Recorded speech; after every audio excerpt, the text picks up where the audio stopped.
We're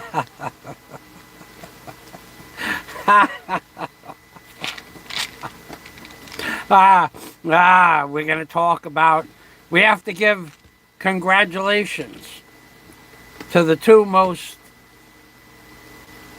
biggest earners on YouTube in the years 2022 and 2023. We have to give them big shout outs today. Big shout out to Big Kevin Media and Barry Lee Jordan. These are the two biggest earners on YouTube, and earners are what we used to call people in New York City. If you had a business you made money, you were earning, E-A-R-N-I-N-G. But on the street, there were people that were doing illegal things as well, and they were earning too. Now, what I'm just going to do is I'm just going to go lateral with earning and talk about YouTube earnings to the two biggest earners on YouTube in 2022 and 2023, and we're going to give them big congratulations for earning more money than any other bloggers in the history of YouTube for specific purposes that were mentioned for 730 days, 2 years. And then zero, not a penny of any of those collected monies was used for the original intended reasons that the money was collected for. So in those regards only, you have to give them what we call credit or kudos, or we have to give them the award that they deserve for collecting the most money of the two top earners on YouTube that have collected the most money for things they said they were going to use the money for, and then never used a penny of the money for the intended purposes. And we don't, if I can see a comment, who wants to go first? So I have notes. I have 14 notes for Big Kevin. Barry, I can ad-lib Barry's super chat history. So I got up 14 solid notes. 14 notes, 5 pages of notes for Big Kevin and how he has committed fraud in the Philippines genre, baby. So when the thing that got me started with this is I have not watched a lot of YouTube. I've been doing other stuff the last few weeks. For big Christmas week, you could look at the statistics on YouTube.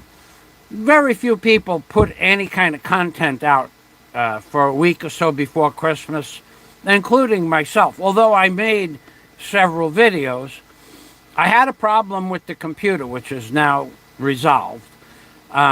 But I continued to make videos on a regular basis, something that none of you people have done. What none of Kevin, Big Kevin or Barry has done for sure. A few other people put out a video here and there, not much in the way of content regarding the Philippines, but there wasn't much content produced, and it's the slowest week of the year for content.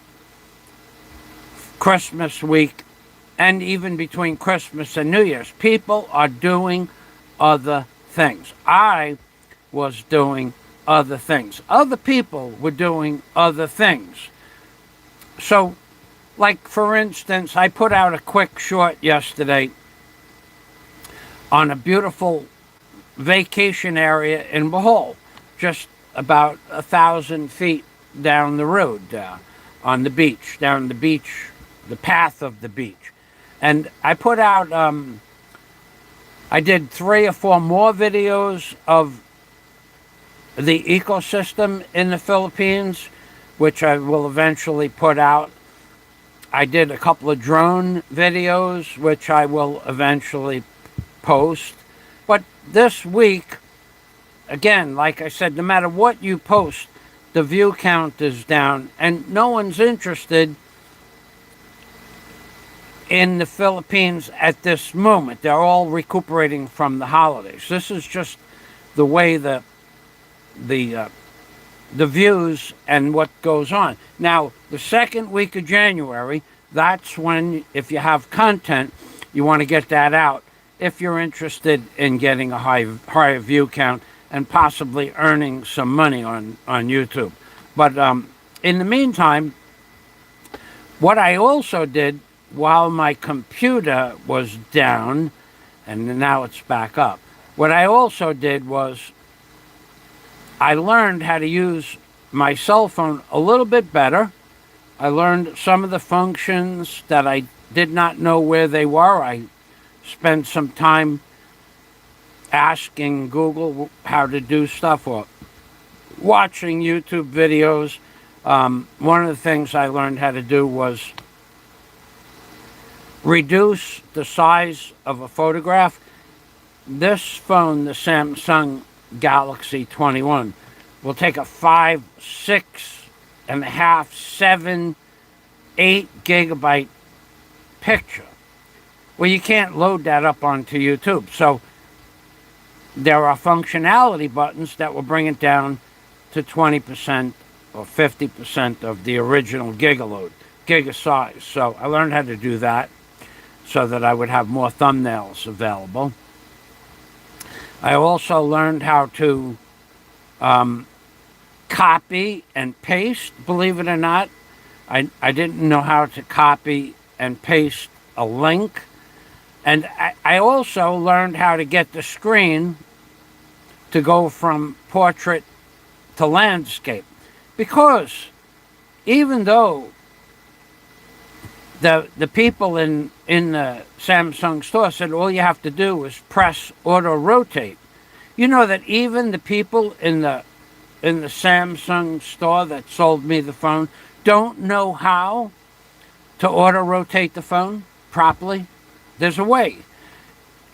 There's an auto rotate button, and if you push it, it highlights the button. Therefore, the phone should auto rotate when you turn the phone horizontal. But it doesn't. And they could not figure out why it did not. They were in the store pushing the auto rotate button, and it said highlighted auto rotate, but it wouldn't auto rotate. What you have to do is you have to hold your finger down on the auto rotate button for 2 seconds. Then the auto rotate kicks in. The first quick press just highlights the button but doesn't make the phone auto rotate on this phone. So nobody in the store could figure that out. So I did it by accident. I pushed it down. I said, this button has to work. And I pushed the button and I held it down, and then all of a sudden the phone worked properly. So that's one thing I learned. The second thing I learned is how to copy and paste a link, which I did not know how to do because I did all of that stuff on my computer. And of course, that's also a long press. And that's how I probably got to the auto rotate button to make that work, because to copy a link, it's a long press. So the auto rotate button, even though a quick press highlights the button, you need to long press the button. So there's a difference in the long press and the short press, which was really interesting to learn because the people in the Samsung store did not know that information. So what you're going to see here on the screen now, I'm going to turn this around. I'm not going to be really fielding comments unless you want me to bang a pot, and that's going to cost you some jingle. So we'll just, the less comments, the better. So this video thumbnail that I have of these two horses, They're actually unicorns. These are inside the ICM Mall. What a beautiful display they have in the ICM Mall. A Christmas display with several Christmas trees, and you could see to the back left-hand side what we call the wooden soldiers, the march of the wooden soldiers, the horses. The children can sit on those horses. Now they're made of plastic, but they're beautifully painted and ornated. It's a beautiful display. If you have children and you want to bring your children somewhere to take pictures for Christmas, it's just walk into the ICM entrance, the main entrance, and it's about 100 feet deep into the store, maybe 150 feet. And there's behind those horses, from where I'm standing behind, those beautiful Christmas trees and seats that you can sit your children down in front of the Christmas tree like they're opening up presents. Very nice display. So let's go back over to my notes. Let's get this. I don't see my page. Let me open up my page first. So congratulations, Kevin and Barry. Yeah, these guys are kicking butt and taking names, boy, I gotta tell you. So let's talk about the big Kevin. Let's talk about him first, because him I have the most notes on. Hey, LaRue. Hey, thanks for stopping by. Happy New Year to you too, LaRue. I see you on at all hours of the day and night, but at 3 o'clock in the morning, the last thing I want to do is start chatting with people on YouTube. But thanks for stopping by. LaRue is up all hours of the day and night, blogging and blogging and blogging and blogging and blogging. And she has a channel for Filipina women and Filipinos, and she speaks in the native language, and she talks about cooking and gardening and various things in another language that I don't understand. But thank you for stopping by. So let's go to Big Kevin's notes. Well, we got the notebook out. Well, we still have internet. Internet has been really bad this week here in the Philippines. So let's talk about these notes. Let's talk about the first note that I have. We're also going to talk about Donald Trump. I think Donald Trump has been compromised by the Israeli Mossad. Hey, good morning, Michael Dowdy. Hope you had a happy New Year. My New Year's was well, thank you. I met a lady at the Christmas party, and we spent a good portion of the New Year's week together, doing some different things. A lady from Germany, very nice lady. She speaks very well, very good English, and we did some reconnoitering on the beach in back of my house, and for her it was an exploration for the first time. And that's where I made the video of the vacation area for $10 a day, and the back of the Bellevue in the with the ecosystem, when I talked about how the sand had been washed away over the years from the storms. She was floating around in the background. She doesn't want to be on YouTube. So, and then what I did was I spent being at my computer was down for the week. It's back up now. I spent a few hours a week, a few hours each day. Number one, I cleaned out the computer of all the junk that was inside it. There were hundreds of applications that I don't use and don't need. They're all gone. And I freed up several gigs of space. I also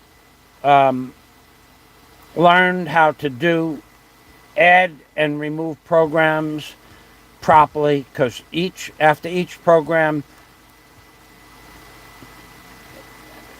you should restart your computer. It completely takes out. Now, to other people this is common knowledge, but for me it's new stuff. So when you take out a program, sometimes it will tell you to restart your computer. Restart your computer, because otherwise bits and pieces of that program stay running in the background. I don't know how that works exactly, but other than that, we did quite a bit of walking. I went to the city. I did a few videos in the city of different things. I visited a few people that I haven't seen in a while. It was a nice Christmas vacation. Thanks for asking. I hope that Mike Dowdy also had a nice vacation in his new house, 20 feet from the high tide mark. Very nice, Michael, with a breeze, an ocean breeze.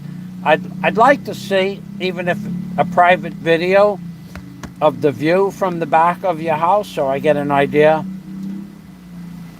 what the beach looks like. What are there boats? Is that video with the boats in it the back of your house? Is it sand? Is it rock? Is it coral water between the between the house and the ocean? Because there's all different types of beaches here. Some people will say, I live on a beach, and it's just rock. And I will tell you something. Most of the beaches in Bohol are just rock. Most of the beaches in the island of Leyte, and I've never been there, but I have a friend that lives there, are now void of sand altogether. Because after Yolanda, there was no way to get sand to the island to rebuild.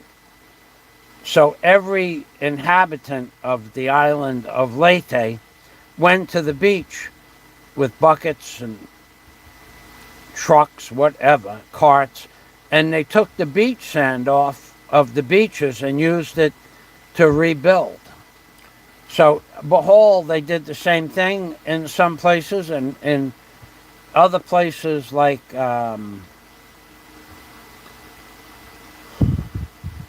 not necessarily Anda proper, but west of Anda proper, the beach is just rock. There's no sand. And then there's another beach that's just coral, boulders, like where they're anywhere from a few inches to a few feet. And they call that a beach. So Michael Dowdy, he lives on a beach.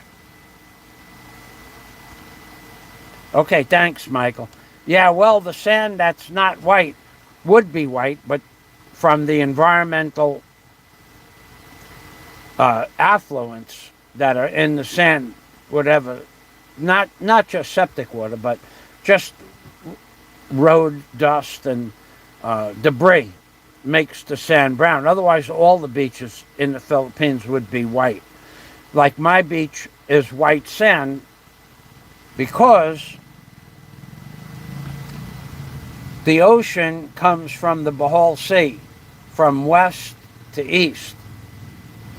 So 90% of the time, the ocean is flowing fresh water past the back of my house, my shack. But if you go down like 4 miles, I'm not going to name the hotel that's down there, but if you go down 4 miles from here, there was a beautiful white sand beach there 7, 8, 9 years ago when they first built the complex. Now, not so white anymore, because Tang Lao went from 60,000 residents during the peak tourist season in 2014, 2013. 60,000 people were here during the tourist peak season. Now there's 250,000 people, close to 250,000 people reside here in hotel rooms, houses that have been built in apartments. So what was white sand beach down that way 4 miles, now the affluence from the houses, road washing the tarmac off the road, and just debris in general. The beach is now, we'll call it light brown, not brown yet, but go up the road 10 miles up the road near the city of Tagbilaran, and you just have brown sand that was white 30 years ago.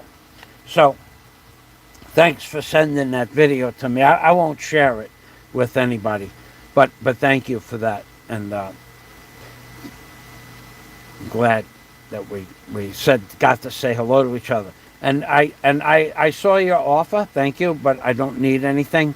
So when you go, have a nice time. So let's talk about Big Kevin. Big Kevin. Let's just start off with Big Kevin channel. If there are certain things that you do in life, alcohol, for instance, for each shot of alcohol, I forgot how many brain cells it kills. Each shot of alcohol. So I think it was 3,000 brain cells for each shot of alcohol consumed. And that's an alcohol either in beer, whatever sub counts as a shot, or could be an ounce of hard liquor. But for each ounce of alcohol, you lose 3,000 brain cells. It kills them. You have billions. You don't really have to worry about that. John Blaze. My God, John Blaze. When I think of John Blaze, I think of Italian bread. When I think of John Blaze, I think of prime ribs. I think of beef on the hoof, getting ready to be put into the freezer. When I think of John Blaze, I think of 5-star foods. When I think of John Blaze, I think a man's man with a man's occupation and an intelligent man all around. John Blaze is in the house. Thanks for stopping by, John Blaze. I haven't seen you in quite a while. And the last video that you put up, you are one sarcastic dude, John Blaze. If I didn't know better, I would say you're a borderline narcissist. That would be, if I didn't know you better, knowing that you have pretty much a sense of humor, and you have, and it's kind of like borderline arrogance and borderline sense of humor and borderline narcissistic personality disorder, NPD type 3, but not quite. But you're getting there. It's not there yet. But you have potential. you could be you could be a contender for psychopathic borderline NP3D personality disorder. You have the potential. There's no doubt about that. John Blaze, 5 stars all the way.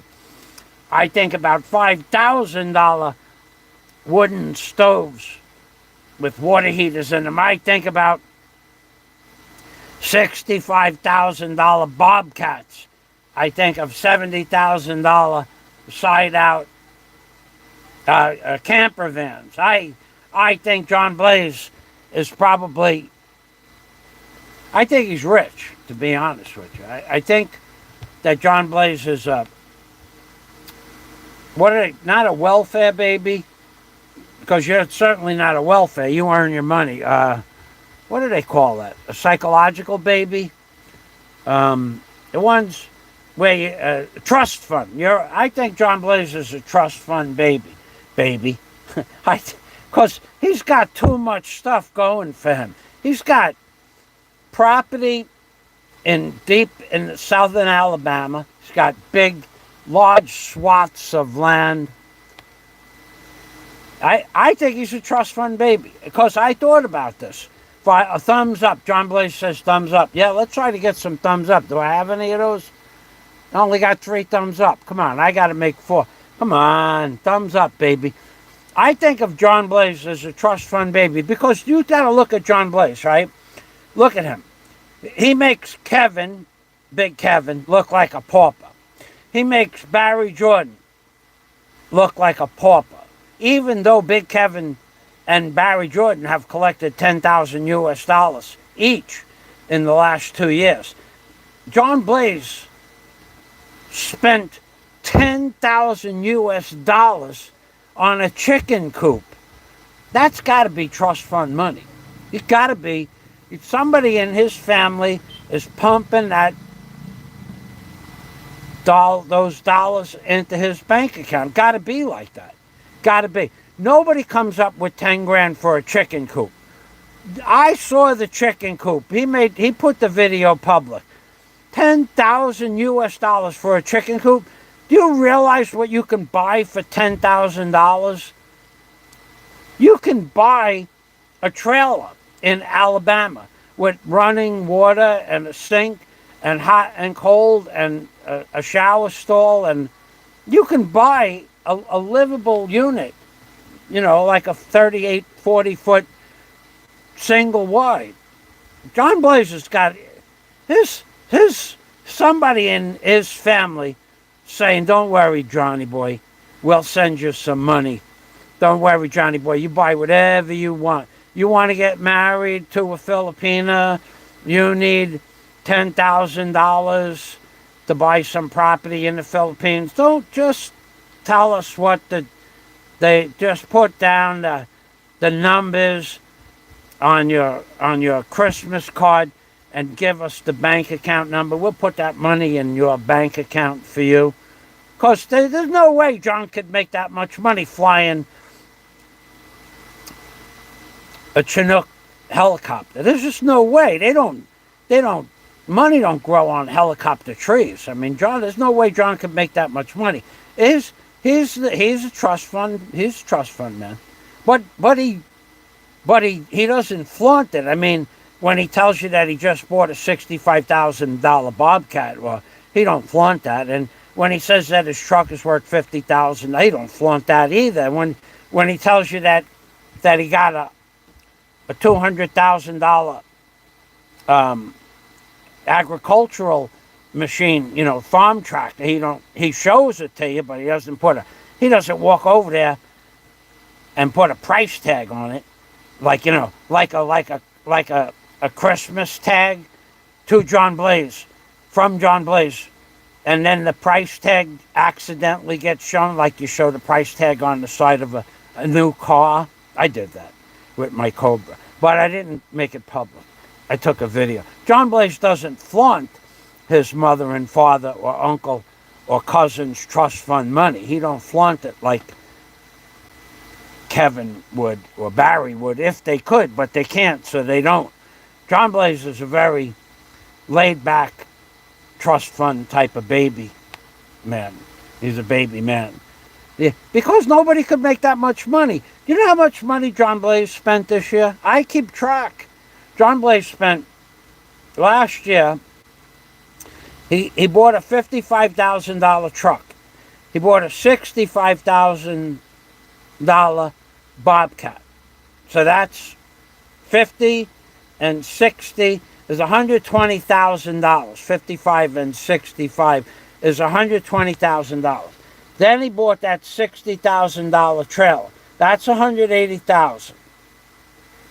Then he bought the property next door for another $100,000. That's $200,000. Let's just round it off to $200,000. Okay. Then he bought property in the Philippines, and then he paid for all his property taxes, $103,000 for his property taxes. John Blaze, I keep a mental note of your trust fund baby donations, and you are. I want to get adopted by whoever adopted you because you're the man. Mike Dowdy, I took a loan from.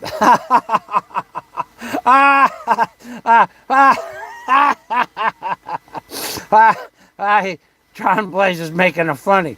Very rich indeed. I took a loan from the hate master, says John Blaze. That's one of the things that you're going to have to stop this year. You're going to have, look, John, I give people advice all the time. You should take my advice. My advice is to stop harassing people on the internet. And you have taken over where the Fazio has left off. You are harassing the great Barry Jordan. You go on and harass Frank. You have to understand that the only thing that's ever going to come from your harassment from Barry Jordan, you could have harassed Barry Jordan all you want. Your problem, John Blaze, is that you don't understand that what it is a subliminal consciousness within your shallow soul.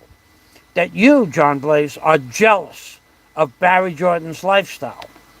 You are jealous of Barry Jordan's beautiful wife-to-be. You are jealous of Barry Jordan being able to live in the Philippines with internet and the ability to not have to pay electric, not have to pay for food, not have to pay for water, not have to pay for the internet. You are a jealous man, John Blaze. You are jealous of Barry Jordan, and you know it, and I know it, and I am now making everybody else aware that you are a petty little blogger, John Blaze, jealous of the great and powerful Barry Jordan.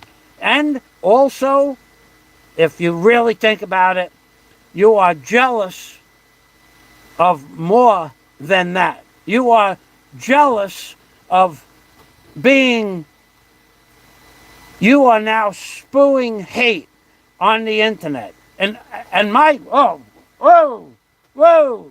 what's going, I see, whoa, Lewis, I see Lewis Pagan Punch, Merry Christmas, Super Chat. John Blaze is a joke. My God, we have freaking colors. I see colors in the screen from a jealous blogger I've seen. As soon as I mentioned Barry Jordan, the money flowed, but the money will go towards pork and Napa cabbage. No alcohol for Fazio. Thank you, Louis Pagan Pons. Deep down, Louis says, we are all jealous of Barry Jordan. I was going to say Barry Jizz, but Barry Jordan. Barry Jordan is the man. You can be like him if you can. I want to be like Barry Jordan when I grow up. I want free rent. I want to be in your head 24/7. I want you to be jealous of me in my shack. Barry Jordan. And then we have another blue from Lewis to make you even more jealous from Louis Pagan Ponce. We will have to share some of this God-given gifts with LaRue Seagrass next time I see you on YouTube. So I try to share a little bit with LaRue. So some of this 250 peso super chats to LaRue is a standard when I go to her page. Thank you very much John Blaze. Hail to the Roach King from John Blaze. Hail to Barry Jordan. He is squashing roaches in his cell. We need to get him a pair of Italian cockroach crushers so he can get them in the corners. Remember those old Italian shoes shaped like a point on like Barry's head? They were called cockroach killers.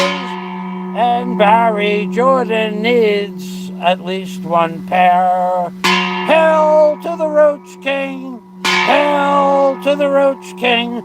John Blaze comes in with a Hail Mary to the Roach King. And then John Blaze, he makes me drink water.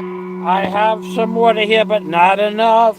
I have to get some more water. I will do that right now. For $50 I drink 1 liter of water. 1 liter of water coming up from John Blaze in the Philippines. Oh yeah, baby. Thank you very nicely. Thank you very nicely. Thank you very nicely. John Blaze and Louis Pagan Pants. We will get a liter of water. What happened to the... Oh, John Blaze comes in. Louis with a 10 spot. A 10 ski. Louis with a 5 ski. Barry, just mention Barry Jordan's name, and money appears. He's like a money tree in detention in the Philippines, baby. I think you work for the IRS. You need to be my CPA.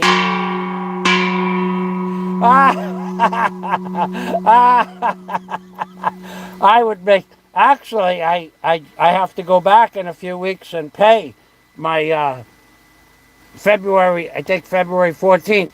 Look, Mike Dowdy, I know a guy who ran whoop, what happened here? I knew a guy who ran a right-of-way saw on a helicopter. He made $135 an hour, so I can imagine what the pilot was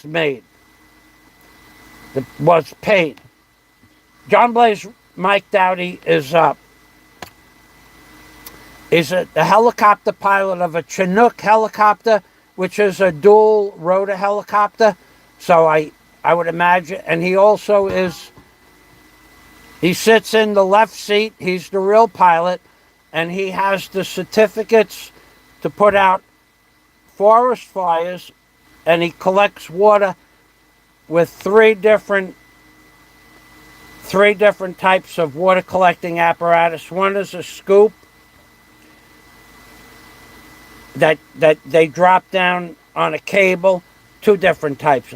And one is a unit that drops down with a hydraulic pump on it, and the pump fills up water into the helicopter. I'm not sure how many thousands of gallons or pounds, but he is an actual fire rescue helicopter pilot with the tags that go along with that, and he is deployed anywhere in the world, including Canada, Argentina, Mexico.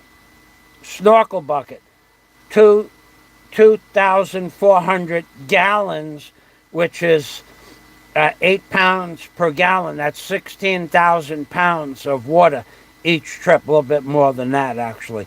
About 19,000 pounds of water.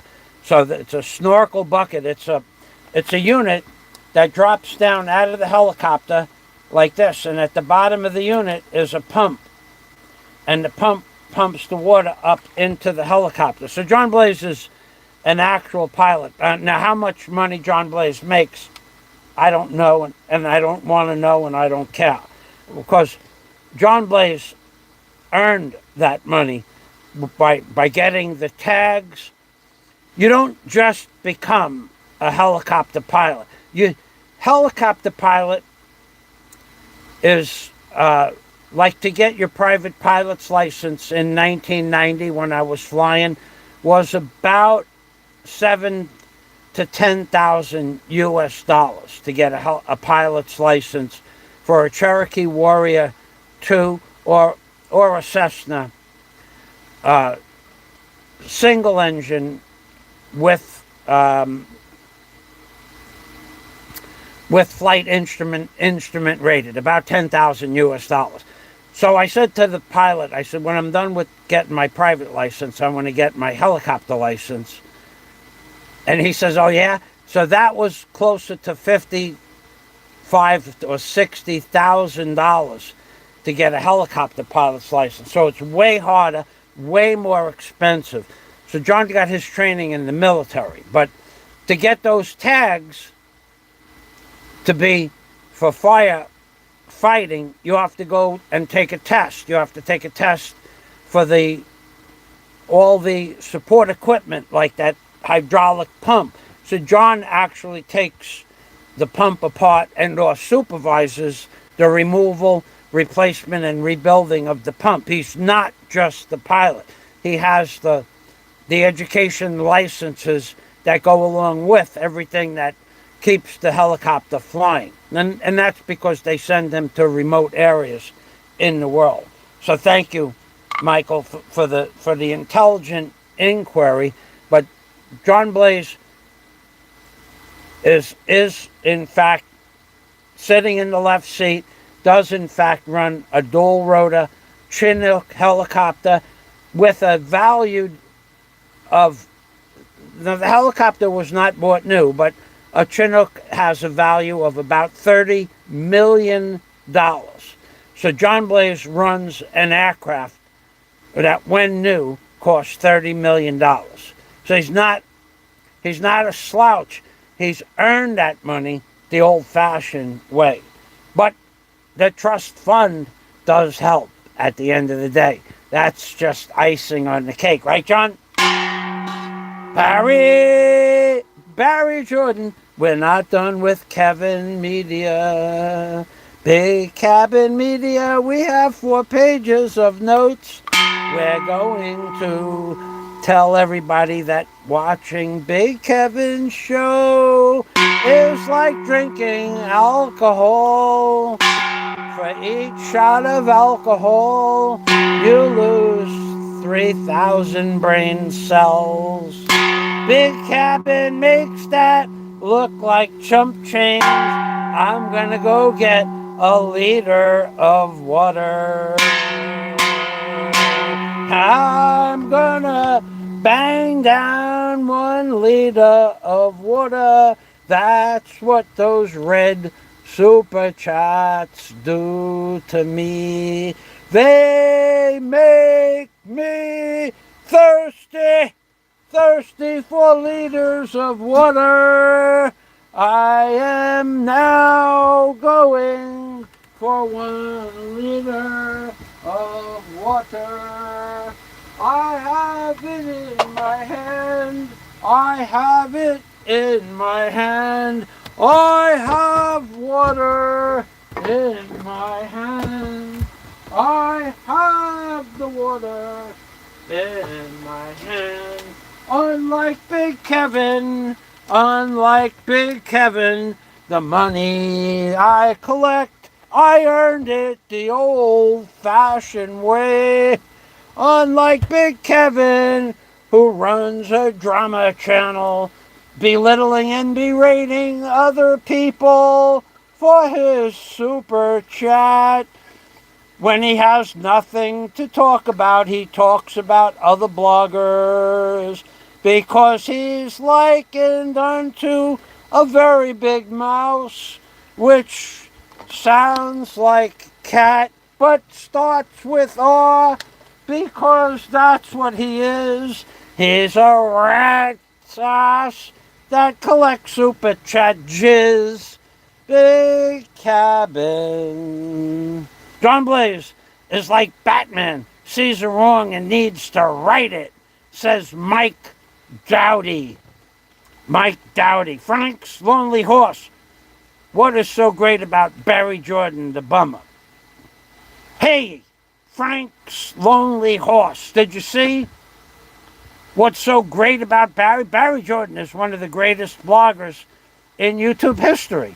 He collected 10,000 US dollars in Super Chat in the last 2 years. Didn't use a penny of that money for the intended purpose, and people are still pounding money into Barry Jordan's coffers. You don't think that's a great achievement? I think that's a feat worth mentioning. So let's turn this camera around. This is 1 liter of water. 1 liter. We're going to drink this liter of water right now without spilling a drop in honor of a $50 super chat. 1 liter. Yep, that's it. I'm thirsty, baby. Those $50 super chats make me thirsty. Ready? 1 liter. Where does it say liter? 1 liter, right above my finger.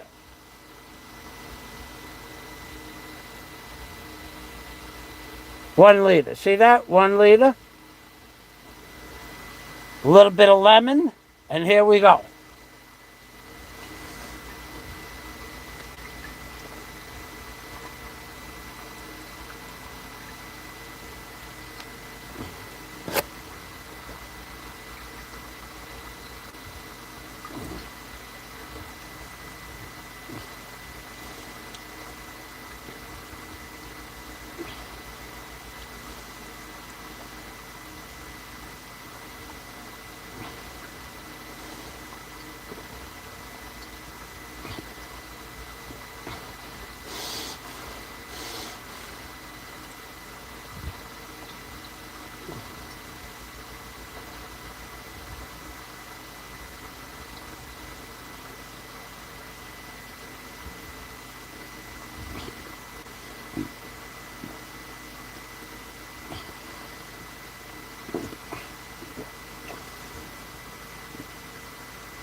For $50, I drink liters of water.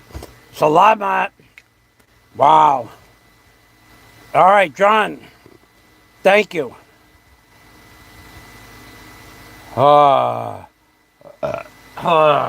tasted good. 1 liter, baby. You too can make me drink a liter of water for only 50 US dollars. Talk about giving people something for their money. Frankie the Rat. I was on your channel just 2 days ago, Frankie the Rat. You are the reason, you are the actual reason for me to put the name Big Kevin in the title. Because you have one video on your page. One video on your page. And it's an interview that Don C. did with Big Kevin. That I remember. That's why I remember your name. And I don't normally watch Big Kevin videos. I don't. I don't watch much YouTube drama anymore. I just got away from it. There's other stuff to do in life in general.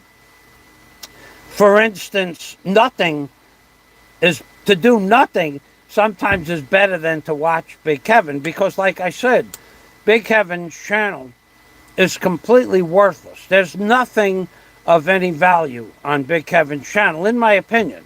Not a darn thing. So Frankie the Rat, I'm going to turn this camera around right now.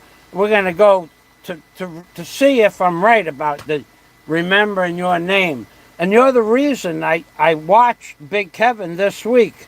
You are the actual reason. Farmer Goose. Farmer Goose, I'm going to send you $25. Well, you could send it on Super Chat, or you can send, I could fill this bottle up for $25. I could drink half a liter, another half a liter. $50 gets you a liter. And I'll fill this right up to the tippy top. So I'm going to go over to Frankie the Rat channel right now. Frankie the Rat. Where is he? What happened to his... did he take his comment down? Louis Pagan Ponce, I'll get to you in a minute. Frank... Oh, no, okay.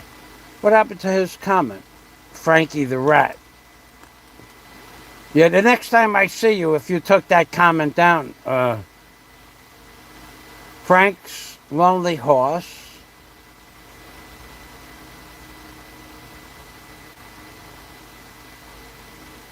Where is his comment? It was two comment. There it is right there. Okay, so channel, let's go to your channel. Let's turn that around. I think you had one video only on your channel. And it was a Big Kevin live stream. Don C. was in the video talking about how insignificant Fazio is compared to Barry Jordan or somebody else. And Big Kevin was making fun of people. So now I just went to your channel. Frank, no, that's Frank's Lonely Horse. And you have no videos. That's not where I want it to be. Okay, Frankie the Rat. So Frankie the Rat, that's Frank's Lonely Horse. That's a different one. Okay. He took that comment down, did he? I see he took that comment down, Frankie the Rat. You were being really sarcastic to me the other day, so the next time I see you anywhere on the internet, I'll fix that. Frankie the Rat. See how that? See the Frankie the Rat. Did he really take that comment off of there? He did. Frankie the Rat. You won't be long for my channel ever again. So, Louis Pagan Ponce.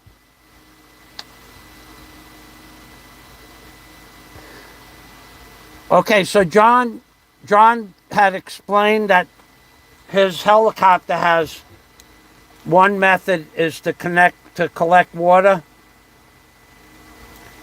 Frankie the Rat is not only a low-class blogger that likes to go around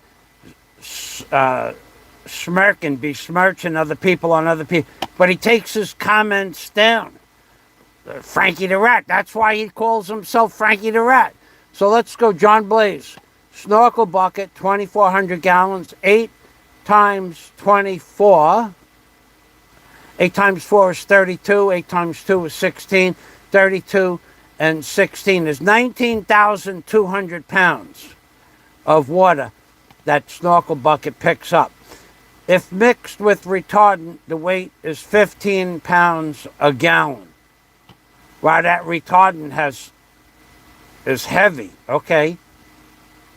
80,000 to get a private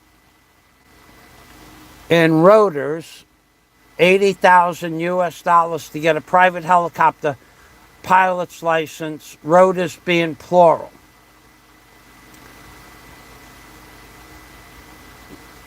It was 50,000, 55 or 60,000 in 1990, which I didn't have the money, nor did I.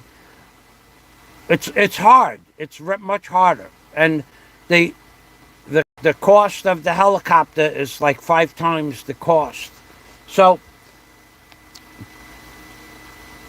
LaRue Seagrass, you are blessed, my friend, with friends like John Blaze, Louis Pagan Ponce, Shout out to both of you from LaRue Seagrass. Thank you, LaRue. We'll get some of that money over on your channel the next time I see you, LaRue.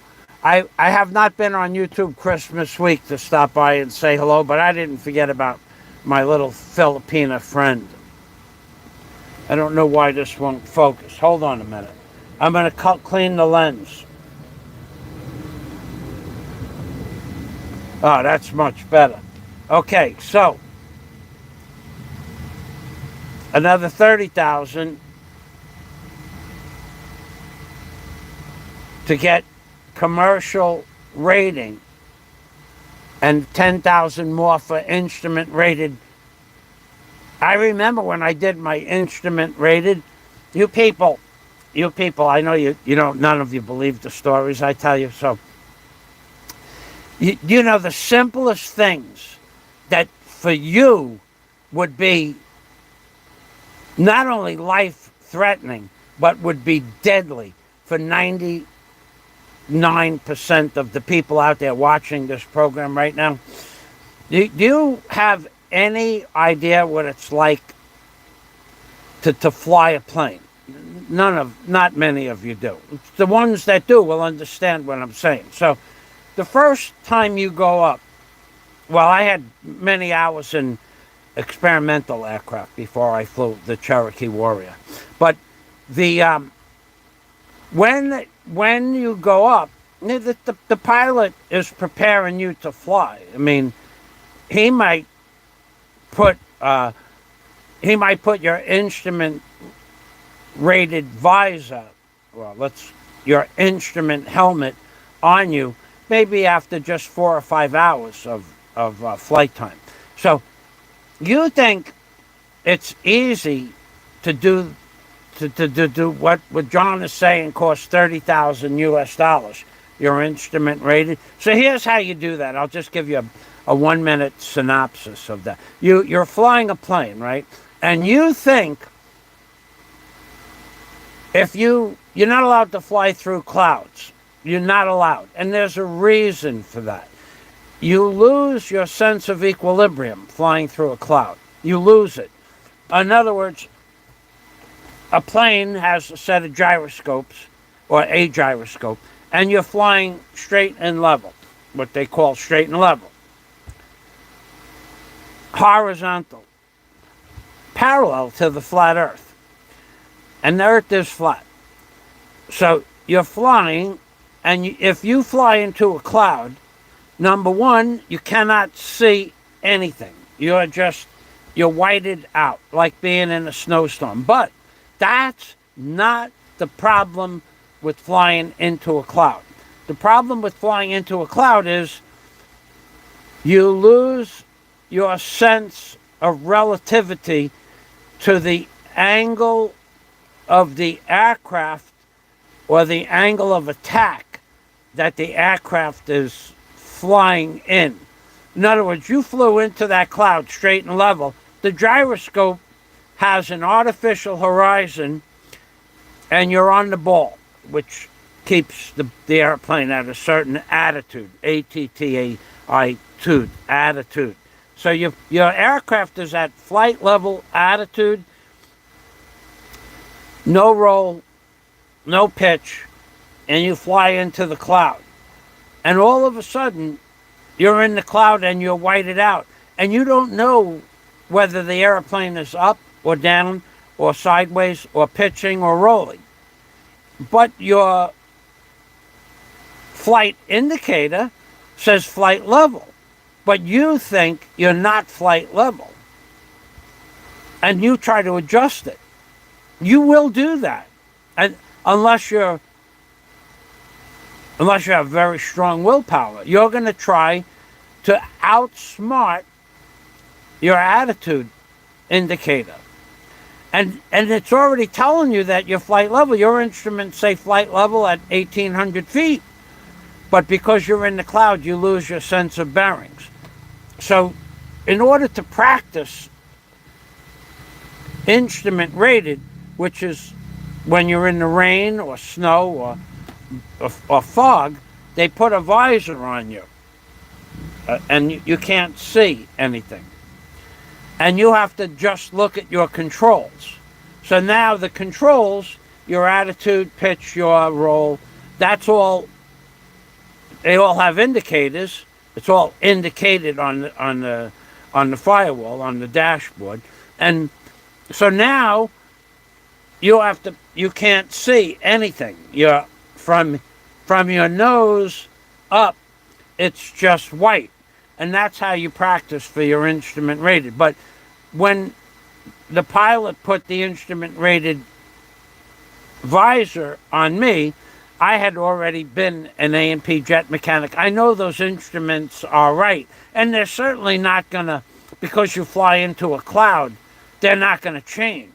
The only way that you can fly through a cloud, you can lose your license flying through a cloud, and radar will know that. So you have to ask permission. The pilot, the instructor has to ask permission to fly through a cloud. It's a big process. You go into a cloud. You could be in a world of doo-doo. So that's just one thing. And you will, if you aren't trained, aren't mentally ready to fly into a cloud, you're going to crash that plane. You will do it. I mean, of course, you're going to see the ground before you hit it if there's no cloud down there. But the idea of instrument rating is that you could be in a whiteout or rain or fog. You still have to land that airplane somewhere. That's why it costs an extra $10,000. Let's go on here. Let's try to catch up with a few comments. Louis Pagan Pounce. Mike, the nerve. Wait, let's Mike. Here we go. Louis Pagan Pounce said, Mike, the nerve. You just don't become the greatest waffle.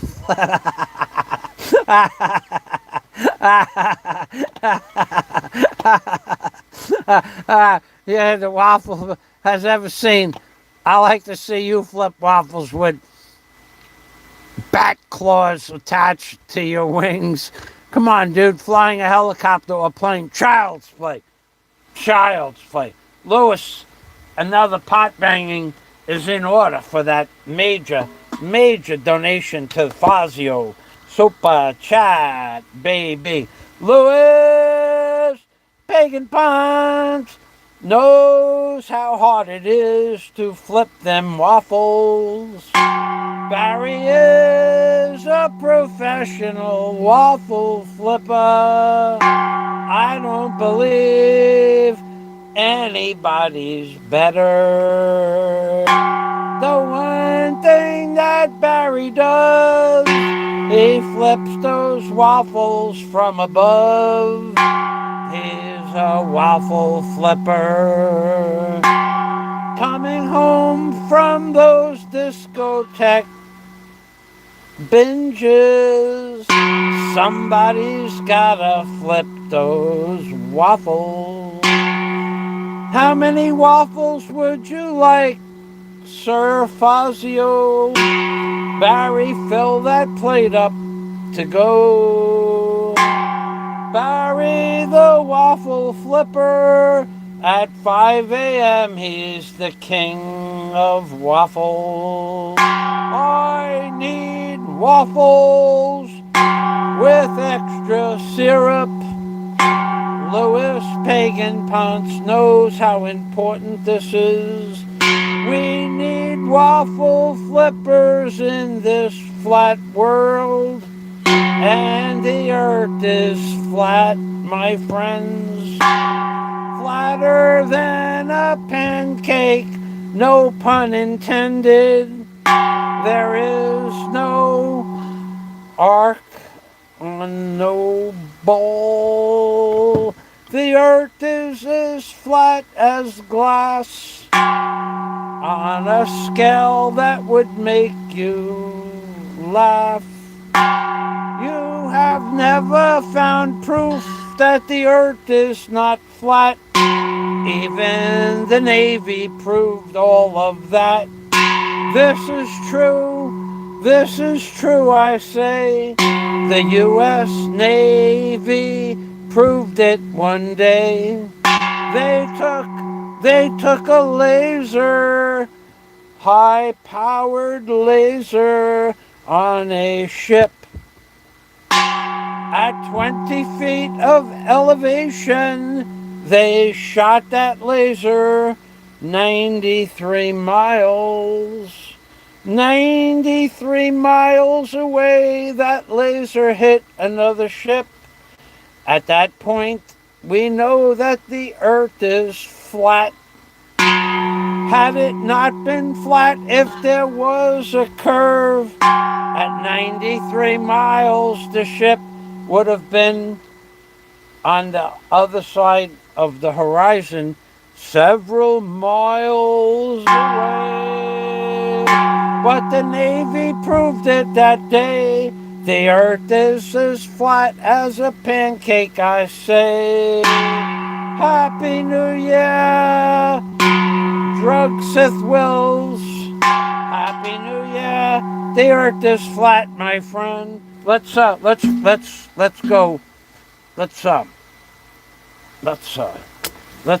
talk about. Let's talk. Louis, thank you. Louis, thank you very much. Now, can you say hi to my Uncle Power Guido? Well, let's turn this around. We could say hi to Guido. Hey, Guido. Hello, Uncle Power Guido. I like that name. Just Giving John. He's a very giving person. He really is. Thank you, Louis. LaRue Seagrass is clapping. The generous, kind-hearted friends of my host, Michael Fazio. Salamat. Frank's Lonely Horse. People are idiots if they are giving Bummer any money. So let's talk about that Frank's Lonely Horse. Yes, Frank's Lonely Horse not only has a point, but his point does not... Hey, Jack, my friend, he's back. I must have left. Jack Thompson, thank you for stopping by, Jack. Well, Jack just left a message on Facebook. Jack Thompson's been out of commission for the last 2 months. I just saw a notice. I hate Jack Thompson. I guess that's him. I hope that's him. Otherwise, we have to send flowers because Jack's been out of commission for the last 2 months. So let's go back over to the comments. Frank's Lonely Horse says, hey, Honey Badger is in the house. People are idiots if they give Bummer any money. So that's true. Now, I wanted to see Barry. I wanted to see Barry rise above it all. I've tried. You have no idea how much I've helped Barry, and he doesn't either. But Barry is not smart enough to understand that the reason he doesn't get money, Frank's Lonely Horse, this is your response. He's not smart enough to understand that the reason he doesn't get money anymore is because he never used the money that he got for the intended purpose. And neither does Big Kevin. And we're going to talk about Big Kevin shortly, because he's another one that's collected about $10,000 and squandered it away on things that have no value at all. All right? So Frank's Lonely Horse, that's a valid comment. LaRue says, ha ha ha, for the super chat, 1 liter of drinking water. That's right, baby. John Blaze, I have to go. Guys, fun. We'll catch you later on the replay. Frank's Lonely Horse, later, Blaze. Happy New Year's. Mike Dowdy, take care, John. LaRue, God bless John Blaze TV. Thanks, John, for the thumbs up. Honey Badger is in the house. If you're flying through the desert and your boat gets flat, what color is the sky? Orange. It's orange. The sky is always orange in the desert with a flat tire and a flat boat. Never changes. Green grass. Greetings from Australia. I saw ostriches up close and personal about 10 years ago, 12 years ago. So let's Let's talk about why Barry's in Barry. Okay, Barry had better and more donors than any other blogger. I mean, emus are from Oz. Emus are the smaller emu. I would have to look that up. Let me take a look. Let's see what an emu is. From my let's look that up because I like to be accurate. So let's go here. I have to get my keyboard took a crap also this week. Not only did the computer take a crap, but my keyboard also took a crap. All right, so let's go here. Let's get a keyboard up here. Come on. Come on. There we go. What is an emu? What W H what is a emu? Enter.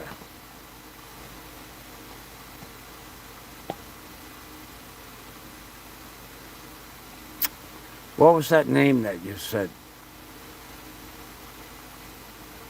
Well, my computer's running all kinds of slow. An emu. Yeah. Okay. So emus, it took a while for that picture to show up. Google's not responding.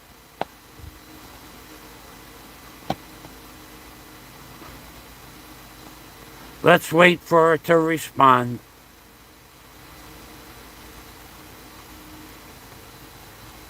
Come on. So an emu, it's a bird. I think they're a little bit different than an ostrich, though. I'm waiting for the computer screen to go back. Emus are from Oz. Okay, so anyway, the computer is, I might have to restart the computer. I guess I'll just do that. There it is, right there. Okay, there it is. Okay, took all that time. That's an emu. Wow, that looks a little bit like Barry Jordan, talking about Barry Jordan. Wow. That actually looks like Barry Jordan, doesn't it? Look at that. See the eyes? Wow. I think emus are a little bit smaller than ostriches. Let's read this. Emus are soft-feathered brown flightless birds with long necks and legs. They can reach up to 6'3" or 1.9 meters in height. Emus can travel great distances. Now, if I put down ostrich,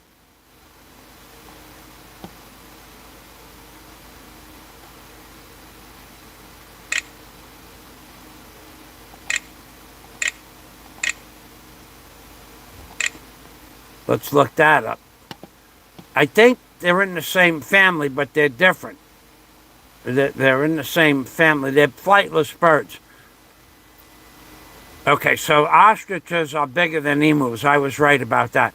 They are the heaviest and largest living birds, with adult common ostriches weighing anywhere from 65 to 145 kilograms. So, and the ostrich legs bend forward, and the emu legs, I'm not sure which way they bend. All right, so let's take a look at that. 70 miles an hour. So the ostrich and the emu are different. Scott Del Fuego, hey, thanks for stopping by. Scott, I just saw a message from I Hate Jack. You know what? I can look. From I Hate Jack Thompson. And I left a message on Jack's page this morning saying that Scott, I blamed you. Scott said you might be dead, so let me know so I can remove you from my Facebook page if you died. I mean, what can I say? I mean, he's my friend and all of that, but if he's dead, I've been calling him every day for the last 2 months. That, it takes a lot of my time to call him every day and leave a message, or even listen to the phone ring. So it's I saw a message. I could probably look this up. Hold on a minute. I could look it up like this. I think I could. Let's turn this around. How do I get? I can't. I don't know how to do it. All right. Well,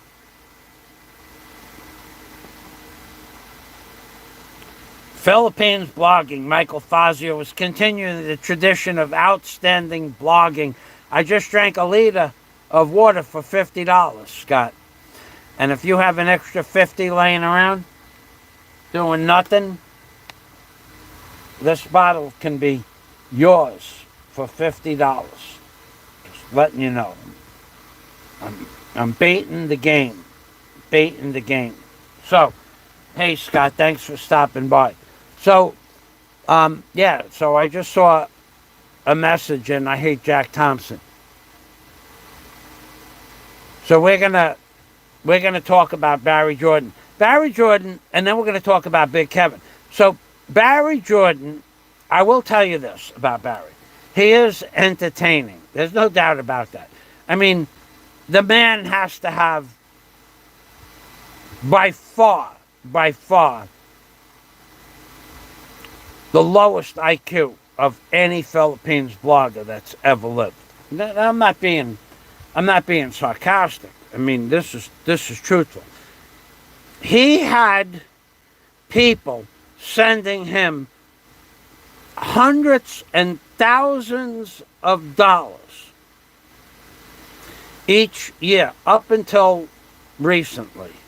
So there was a fella, CW, that would pound them down with like $100, $200, $500 super chat to get his lawyer's fees paid for, or his motorcycle paid for, or his immigration fees paid for, something. He was a very big donator, CW. And he had, of course, P.A. Trucker, who had, at best guess, and I keep a mental notation of this, best guess, CW sent him, over the last few years, $2,000 would be a low estimate. Pennsylvania Trucker sent him more than $2,500 to $3,000 over the years. Okay, so and what did he spend his money on? The only thing that we can give Barry is that he spent the money foolishly. Some of it, none of it did he spend on the intended purpose, unless the intended purpose was alcohol, cigarettes, and, well, he said he bought a motorcycle, but I don't believe it. I believe there is a motorcycle, there was a motorcycle, but I don't believe it was ever his motorcycle, because this is the way it works. In order to own a motorcycle, you have to have a driver's license. In order to get a driver's license, you have to show them your passport. And if you show them your passport, it has to be current. Here is my driver's license. I didn't get the I didn't get the plastic copy yet. But in order to get a driver's license, and here's mine, so I know what I'm talking about. First of all, you have to give them 1,000 pesos. So here, I don't want to post this up with all my information.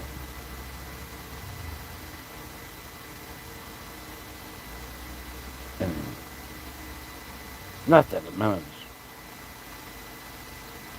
I don't think I have my... No.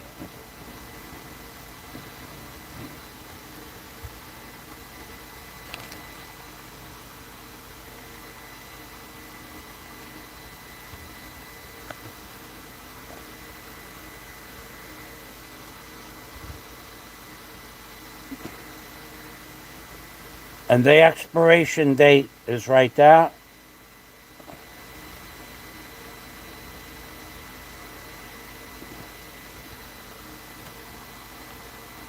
Expires 33, 10 years from now.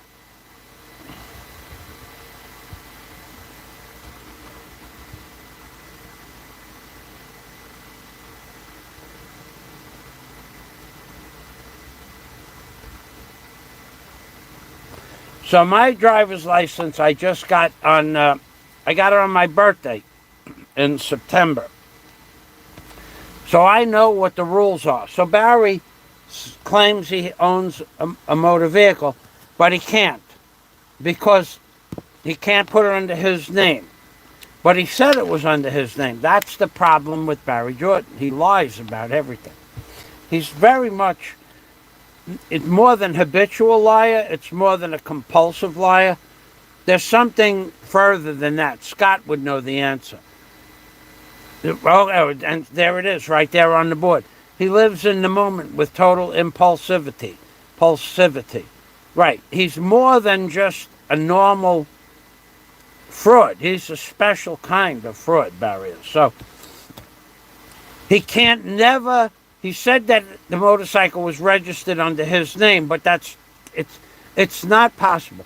You have to have a passport. The passport has to be current. You need to have your ACR card. The ACR card has to be current. And he didn't have a passport until just a few weeks ago, and that means he could never register it, which means he never had a driver's license, which means he was driving without a driver's license for all the years that he drove the motorcycle, whatever, rented or the one that is under his girlfriend's brother's name or somebody, but not him. So he lies about everything. And this is, my point is, it's why no one's giving him money anymore, because he's been caught lying. So he had the best donors on the internet. Remember CW, when Barry needed money for a lawyer sometime last year in 2023. CW gave to the Barry Jordan scandal $300 3 times in one night. So he gave him $900 in just one day. But the year before, I remember, he gave him $500 and $500 for something else. So in there is $2,000 US. So, but Barry didn't use the money to hire a lawyer. Never did Barry show you him giving money to a lawyer. He showed you a receipt for 36,000 pesos for a lawyer. But he never showed you him handing that money to the lawyer. And he showed you a receipt for 36,000 pesos for a lawyer that had a service fee of what he said 80,000 pesos. So he never even paid half of his lawyer's request. Now, maybe he did and I didn't see it. But either way, when it came time, the lawyer that Barry had the 36,000 pesos for, going back into 2022, the end of 2022, the beginning of 2023, that money was for a cyber libel lawyer, not Bureau of Immigration. And right now, according to his adversary, he does not have a lawyer representing him in the cyber libel case. So where did that money go? Did he ever pay the cyber libel lawyer in full? Did he give the cyber libel lawyer a 36,000 peso deposit and then not pay the rest of it? Or did he just get a receipt and pretend that he gave the cyber libel lawyer 36,000 pesos? Well, there's no way of knowing. But there is a way of knowing. The way of knowing is to listen to Barry Jordan. Barry Jordan claimed for the entire time that he had his passport in his possession, but he did not. He had given it to somebody for safekeeping. So that's a lie. But he claimed he did, but then he lied. But that's not the point. The point is that he also claimed that his immigration fees were paid up to date, or all he had to do was go to Manila to get his immigration fees paid. And he was asking for monies, donations to do that. And he got over $1,000 to go to Manila to pay his fees or get the process rolling. But he never did that either. And he couldn't go to Manila to pay his fees because he didn't have his passport. And my recollection is that in order to get his passport back, he had to somehow, there was something else involved. I think it was money, but there was something else involved to get his passport back from safekeeping. They were charging him rent or something like that. So he never had a passport to go to Manila to get his Bureau of Immigration fees fixed because he didn't have the money to get the passport. Then when somebody got the passport for him, they, of course, earned the money to go to get the passport. Because that takes time. And time to get the passport turned out to be several days. So some of the money that Barry collected had to go to the courier. And rightfully so. The courier has time involved. The courier had to bring an interpreter with the courier. So that to make things smooth in the Philippines, it's best to have somebody that speaks the language. So Barry had to pay large sums of money for a third-party courier to bring an interpreter with the courier to get Barry's passport. That was a very expensive process. So that money that he collected for his passport went to get his passport, but wasn't used to get his passport exclusively because he had to hire a third party and pay a third party service fees, which is just good business. But he never said that. So this is where the money was collected for him to go get the passport, or his girlfriend to go get the passport, but she didn't go either. So Barry, Frankie the Rat, said that nobody trusts him. That's true. They don't trust him because everything he said was false. He collected, I'm going to tell you what he collected. He collected,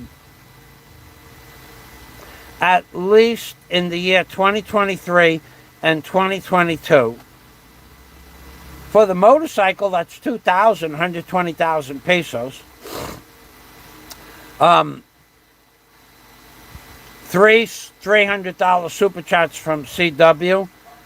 That's another 1,000. That's 3,000. Two $500 super chats from CW. That's 4,000. Those are just 6 donations, total $4,000. And then he collected from other people $50, $100, $200. PA Trucker gave him at least 1,000 in the last 2 years, or 2 years ago. That's 5,000. So he's halfway to 10,000 that's in the title. And that's without all the little donations. None of it went to where it was supposed to go. Therefore, now there's some sort of a B-roll, B as in Bravo, a secondary fund for Barry Jordan, and Somebody said last night somewhere, there was a comment somewhere that the B-roll super chat, the B-roll collection for the Barry Jordan Fund is up to $6,000 US. That's a lie. There's no way he collected $6,000. No way. Not possible. So then we have other people saying that they're going to give Barry money, $1,500 for his plane ticket, but that's not collected money. And then in order for him to clear up his BI charges, he needs $6,000 US. So Barry needed $10,000, collected $10,000 total, and washed it away on worthless items. Just like Big Kevin. But Big Kevin is even worse than Barry Jordan. Oh, God. Big Kevin is way worse than Barry Jordan. Big Kevin makes Barry Jordan look like an amateur when it comes to begging and wasting and defrauding people for money. Big Kevin makes people look like amateurs. Barry Jordan is amateur hour in begging. Big Kevin, he collected $10,000 to go see his children and to pay his Bureau of Immigration fees, and so that he could come back into the country. And he's going to go see his children. You know that for 5 years, I've been asking Big Kevin, when's he coming back to the Philippines? Every response was the same until 2 weeks ago. Next year, around this time, I'll be back in the Philippines. Big Kevin said that. Next year, around this time, every person, I'm going to go to the Philippines. But he was telling people he was going to the Philippines to see his children when he knew his children were moving to Australia 2 years ago. He's the biggest fraud collecting agency on YouTube. There's nobody better than Big Kevin. Not only that, but Big Kevin, it never had the ability to come back to the Philippines the whole time he was collecting money to come back to the Philippines. So that in and of itself is defrauding, defacing his customers for Super Chat and monies. If you can't come back here, what are you collecting money to come back here for? Well, the answer to that was a friend of his was going to pay his Bureau of Immigration fees.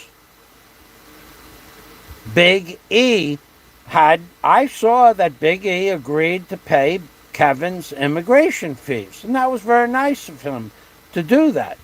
But when asked, when are you coming back to the Philippines, in his last live stream, or the one before that, Big Kevin said, well, you know, I just went on vacation to Tampa, Florida for a month. Well, he didn't answer the question. He just didn't answer the question at all. So when asked when he's coming back to the Philippines, well, I just spent a month in Tampa. Where did you get the money from to go to Tampa on vacation, Big Kevin? You got it from the Super Chat money that people have been giving you to go to the Philippines. So when push come to shove, Kevin, when are you coming back to the Philippines? 2 years ago, he needed to have, remember, he needed, a year and a half ago, remember he hurt his knee. He had to use some of that money to fix for the operation, to have surgery. And of course he has living expenses.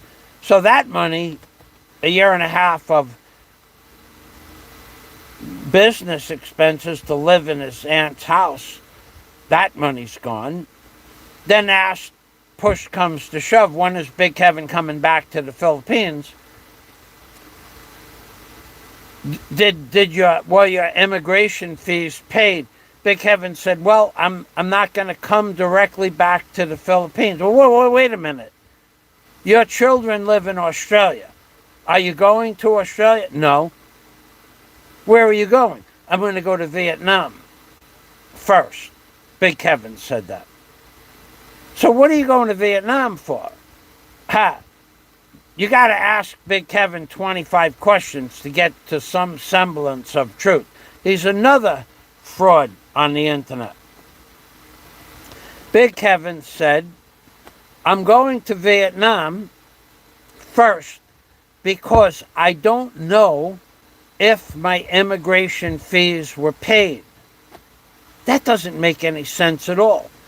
If Big E stated that he was willing to pay for the lawyer and the immigration fees, why doesn't Big Kevin know if that happened? There would be paperwork. So Big Kevin is another one telling stories on YouTube and not backing up a word of them. Big Kevin would be the person that would know if his immigration fees were paid because they're his immigration fees. He would get a letter from the Bureau of Immigration allowing him to come back into the Philippines. But he didn't get that. Or he doesn't know if he got it. He doesn't know if Big E gave the money. I think Big E's word is gold. I think Big E's word would be gold. If Big E said, I'm going to pay those fees, I think he did. But now Kevin's not sure if Big E paid the fees. So there's something nefarious going on now. For sure. I lost my computer screen. Hold on, I got to shut off my computer and restart it. Okay, I'm restarting the computer. Let's see some thumbs up. And Scott the Fuego with the psychological explanation of what Barry is. Scott the Fuego says, impulsivity is the lack of executive function. That would be primary function of the human mind. Executive function is the glue that holds the underclass together. Impulsivity. Directing yourself right into problems, then blaming everything else for those problems. Impulsivity. So my computer is restarting. Let's see some thumbs up, folks. Press it once if you admire and enjoy the content. 3 times if you don't. So, well, Scott just defrauded my subscriber. Once would be yes, twice would be no, 3 times would be yes again. Nice, breaking out a new red mushroom shirt. Oh, yeah. I got this made. I needed a new shirt. I had a shirt made. This shirt's a few months old. But I wanted that I didn't have Flying Circus sent me his logos with the face with the cigar, but I didn't have that. I don't know where it went. It was in the mail and I couldn't find it, and I just had the mushroom shirt made. Next time, Flying Circus. So let's get back over to here. Chrome didn't shut down properly. Restore. Okay, so we're back to my page.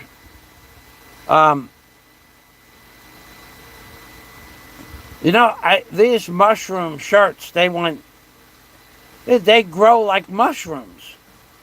I have like 12 or 13 of these shirts. Actually, I have a little bit more. I think I have a box of them somewhere. But those were the other shirts, the lip shirts. Whatever. Yeah, I have a box of those too. It cost me, I can't, anyway. So Big Kevin collected about $10,000 in super chats to go back to see his children in the Philippines, going back 5 years now, but never came back to the Philippines. Then Big Kevin had 10 years of non-payment of Bureau of Immigration fees, 10 years.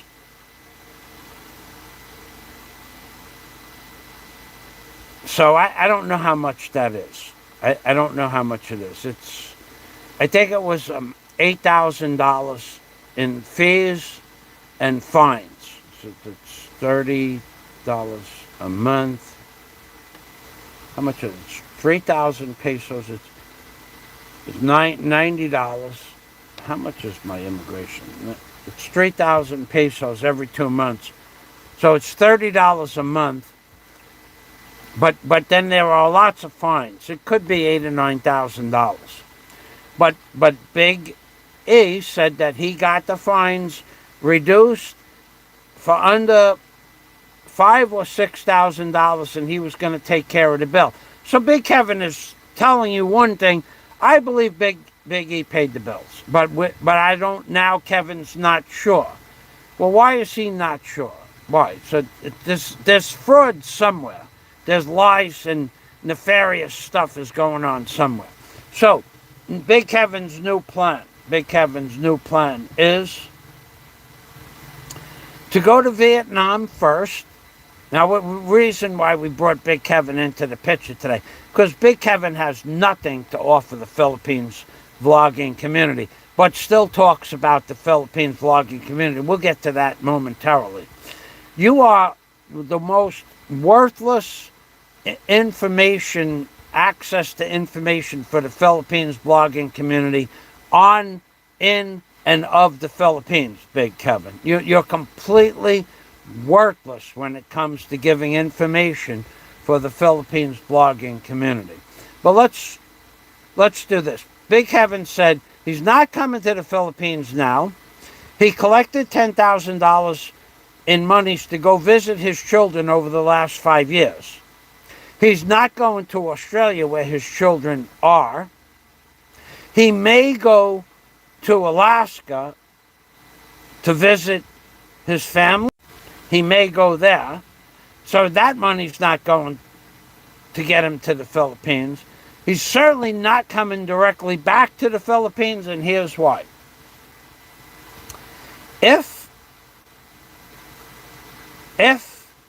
Big Kevin gets on a plane from Kentucky and comes directly to the Philippines and is somehow, for any reason, turned back, he has to get a ticket to go back to where he came from.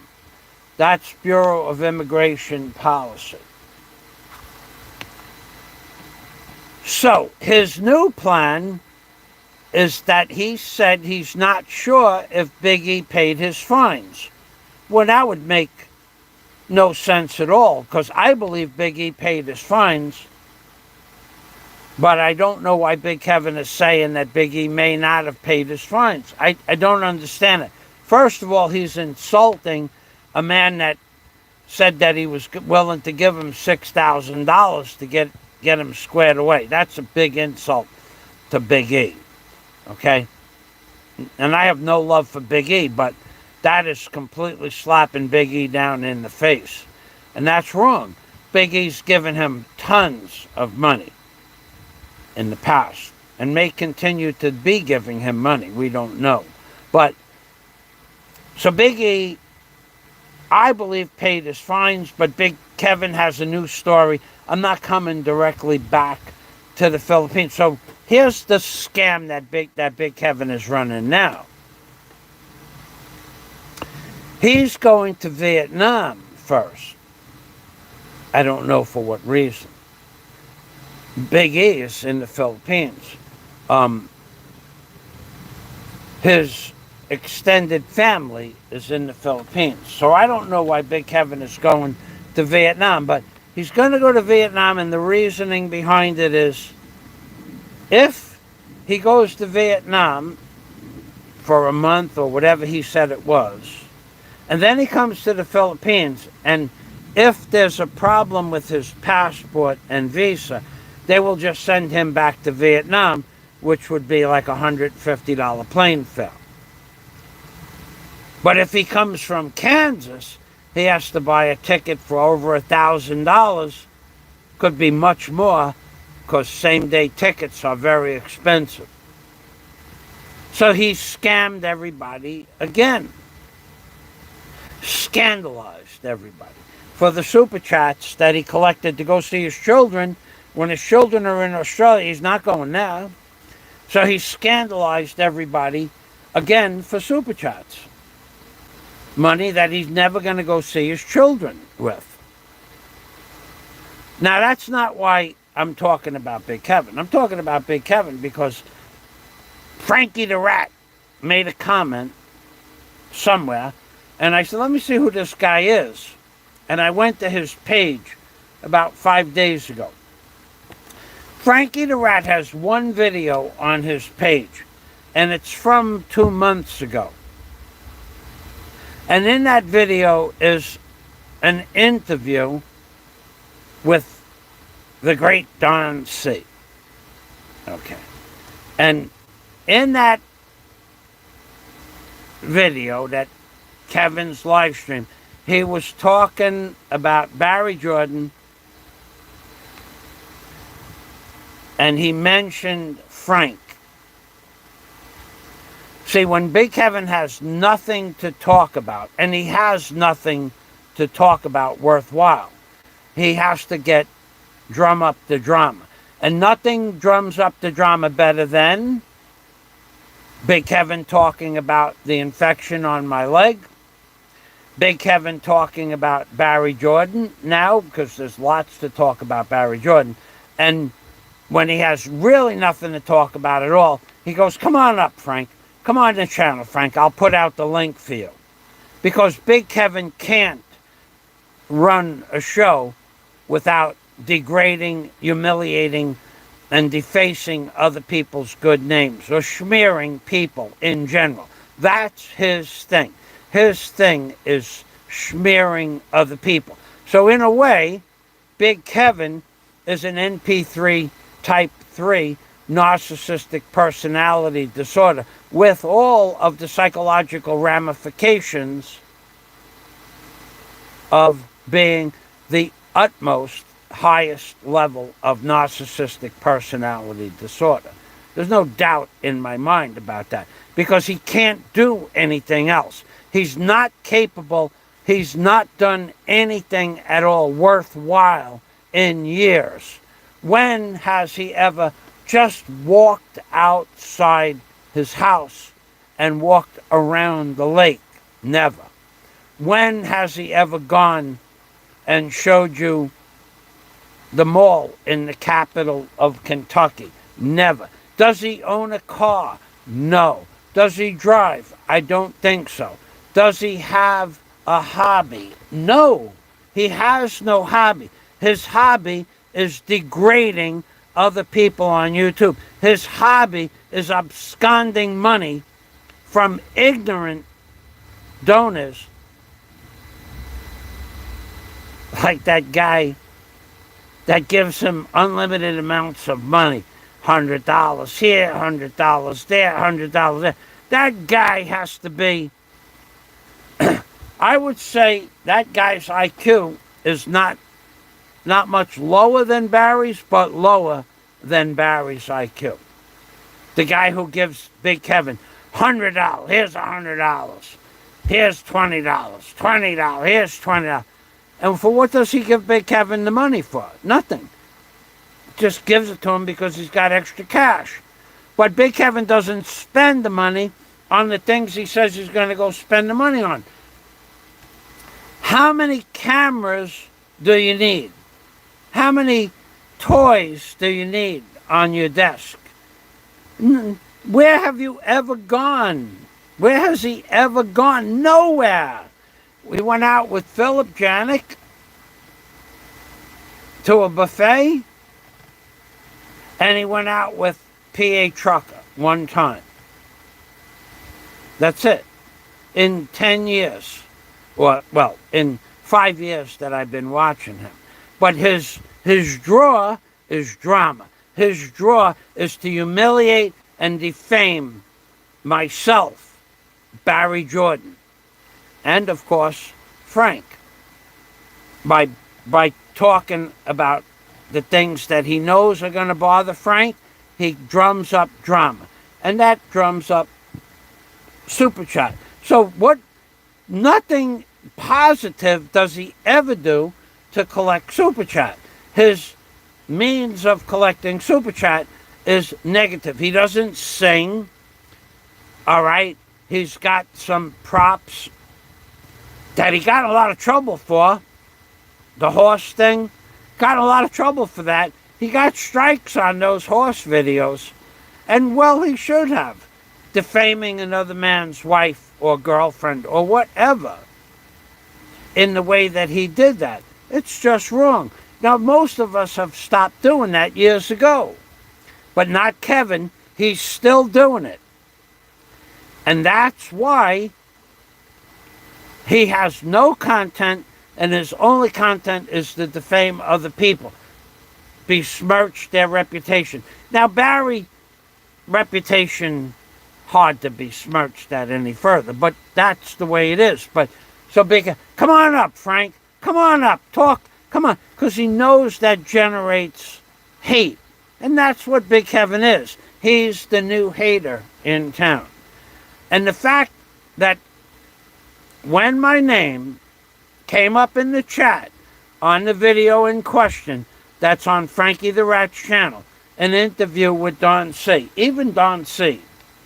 Big Kevin said, so how's Fazio's hotel coming along? And Don C. said, whoa, Fazio was not even in the equation anymore. And dropped the subject right away.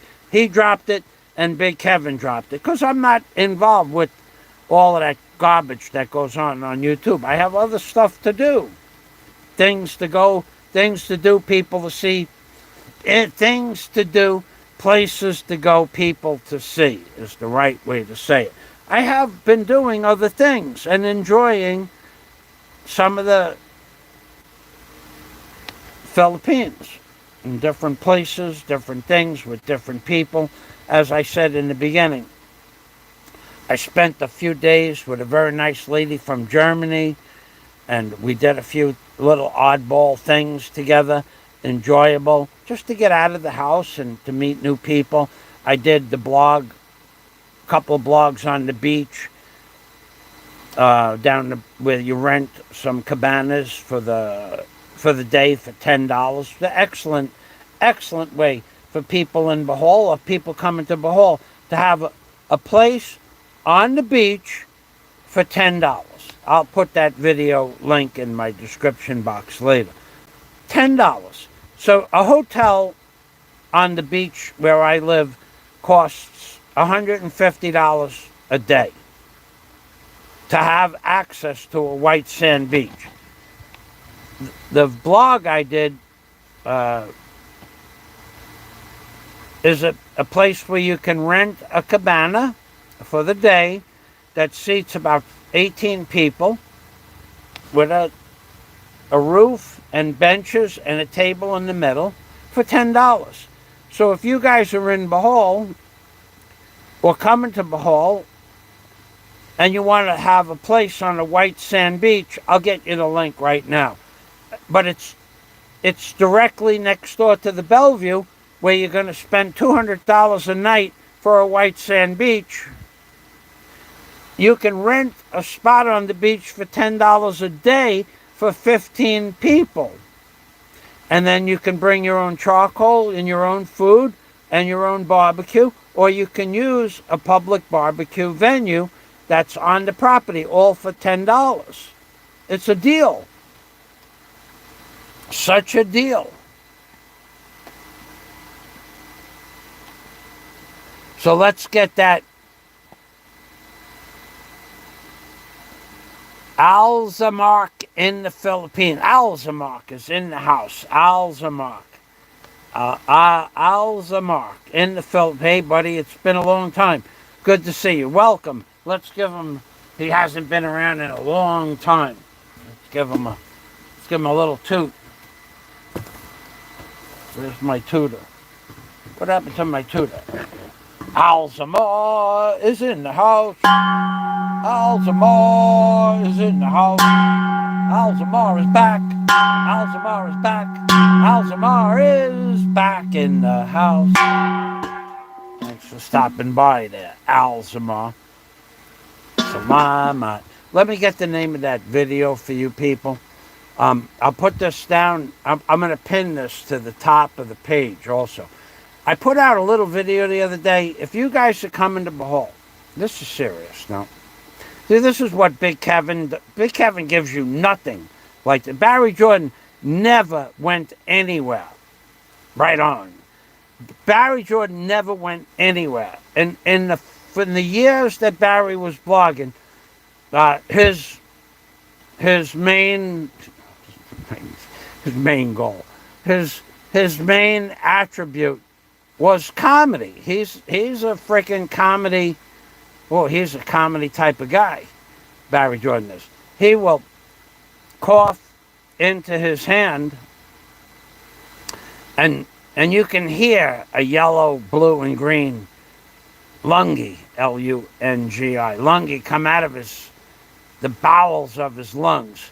You can hear it come out. You know what color it is by the sound of the phlegm coming up, and then he spits it on the floor. Right? I mean, now that's pure comedy gold. That's comedy gold. To be able to sit there and cough into your hand a green, blue, and yellow lungi into your hand, and then walk over to the refrigerator and take out the ice tray and remove some ice. Sharing the wealth, I call that. Sharing the wealth. He is an amazing human being, Barry is. That is some of the best YouTube comedy gold ever. We're talking about comedy gold. So this video here, I'll play it for you.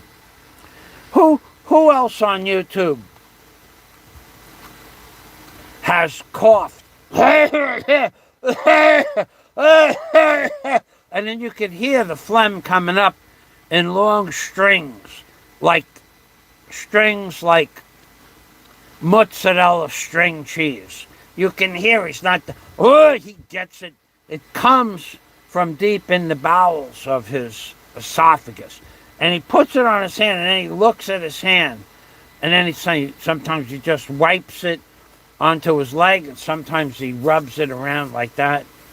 Sometimes he just goes over to the refrigerator and opens up the door and shares some of that phlegm on the door of the refrigerator. And sometimes he opens up the door to the refrigerator and puts his hand into the ice bucket and takes some ice out and shares a little bit of that YouTube gold phlegm. Come on, that's YouTube comedy, man. That's the kind of stuff that Benny Hill did. That's some strange stuff. Now, let's go. Love Sharks. I like monkeys. Monkeys. Well, thank you for that. Let's watch this video. This is the video of where I did the video. This was beautiful. Now, you got to remember, this is $10 a day. Hold on. Let's get the sound.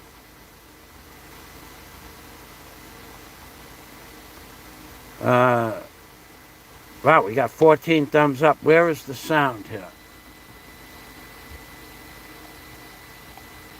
Where is the sound?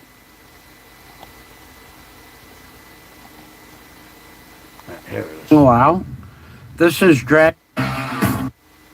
Cabana Rentals in Dragon Head, Panglao. This is Dragon Head Beach. This is the property very next door.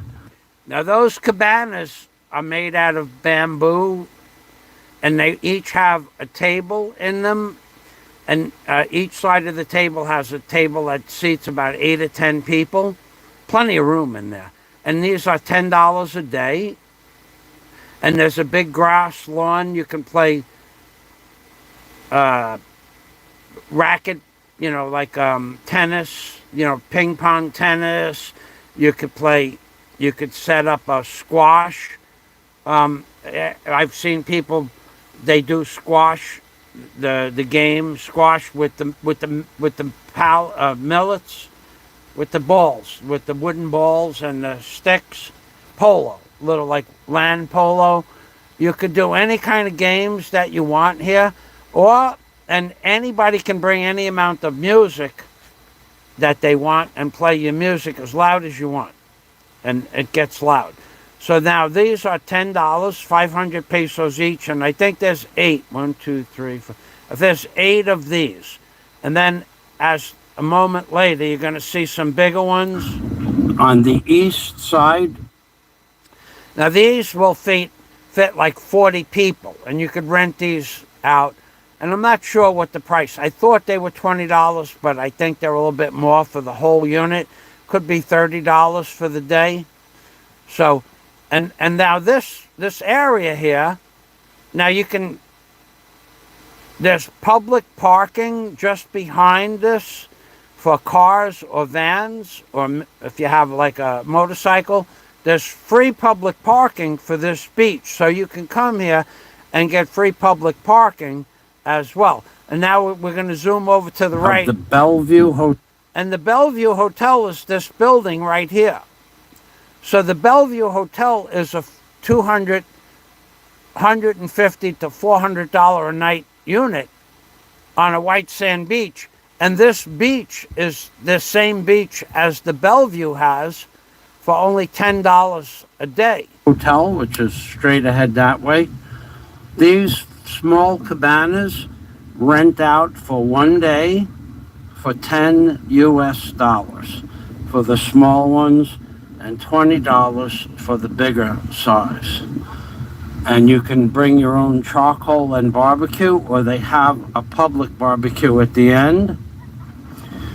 And this is a beautiful white sand beach. Now this beach is pure white sand.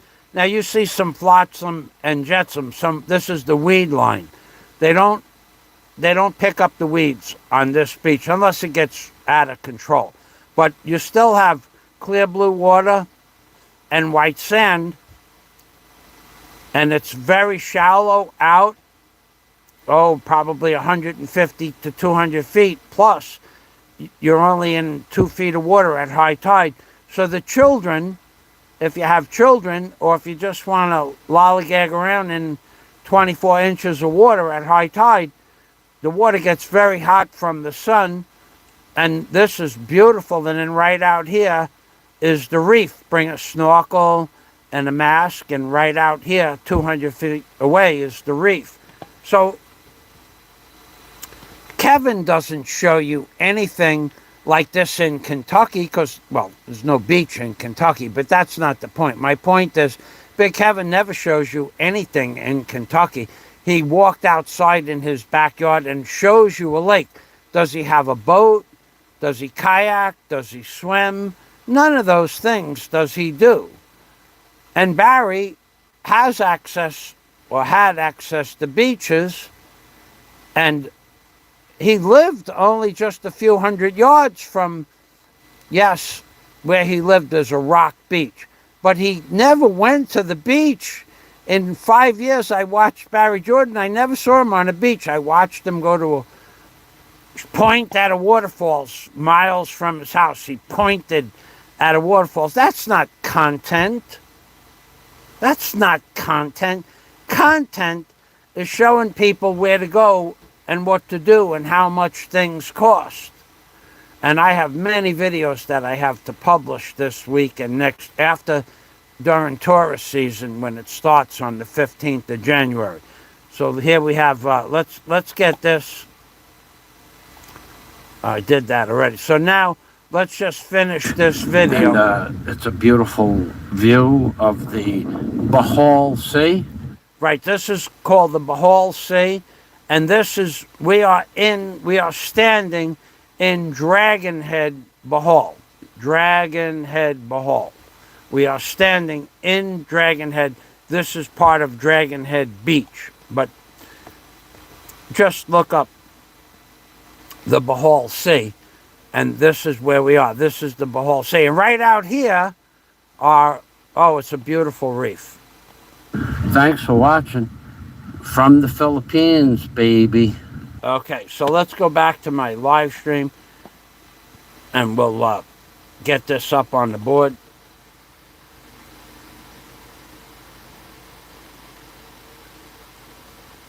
Okay. Al Zamak, you're welcome. Thank you for stopping by. What happened to my live stream? Here it is, right here. Okay. Okay, so we're going to get this up on the board.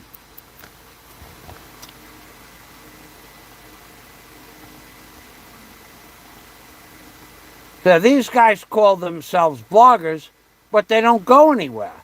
Where has Barry Jordan ever been? Ever? Where has he been?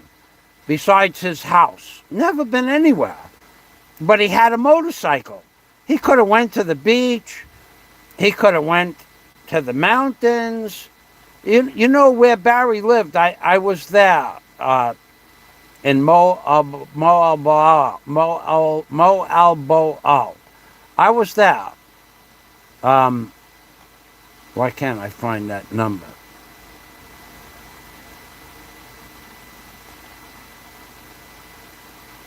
Okay, I don't know how to get that. Hold on a minute. And I will tell you about where he lived. It's a beautiful place. I can't pin this to the top. Here we go. No.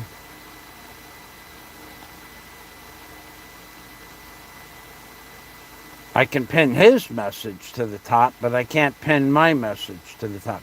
All right, whatever. So the YouTube is changing stuff around again. There should be 3 dots for my comment as well, but there's not. Either way, I'll put it in there later on. I'll put it down here.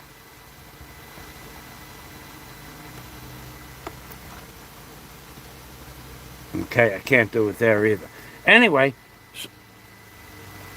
I'm only viewers. Hey, I'm only viewers. So, none of these guys ever put out any content. And you're given... Now, I'm sitting here in my shack talking, but I have more content on YouTube than all of the other vloggers and bloggers in all of the Philippines community.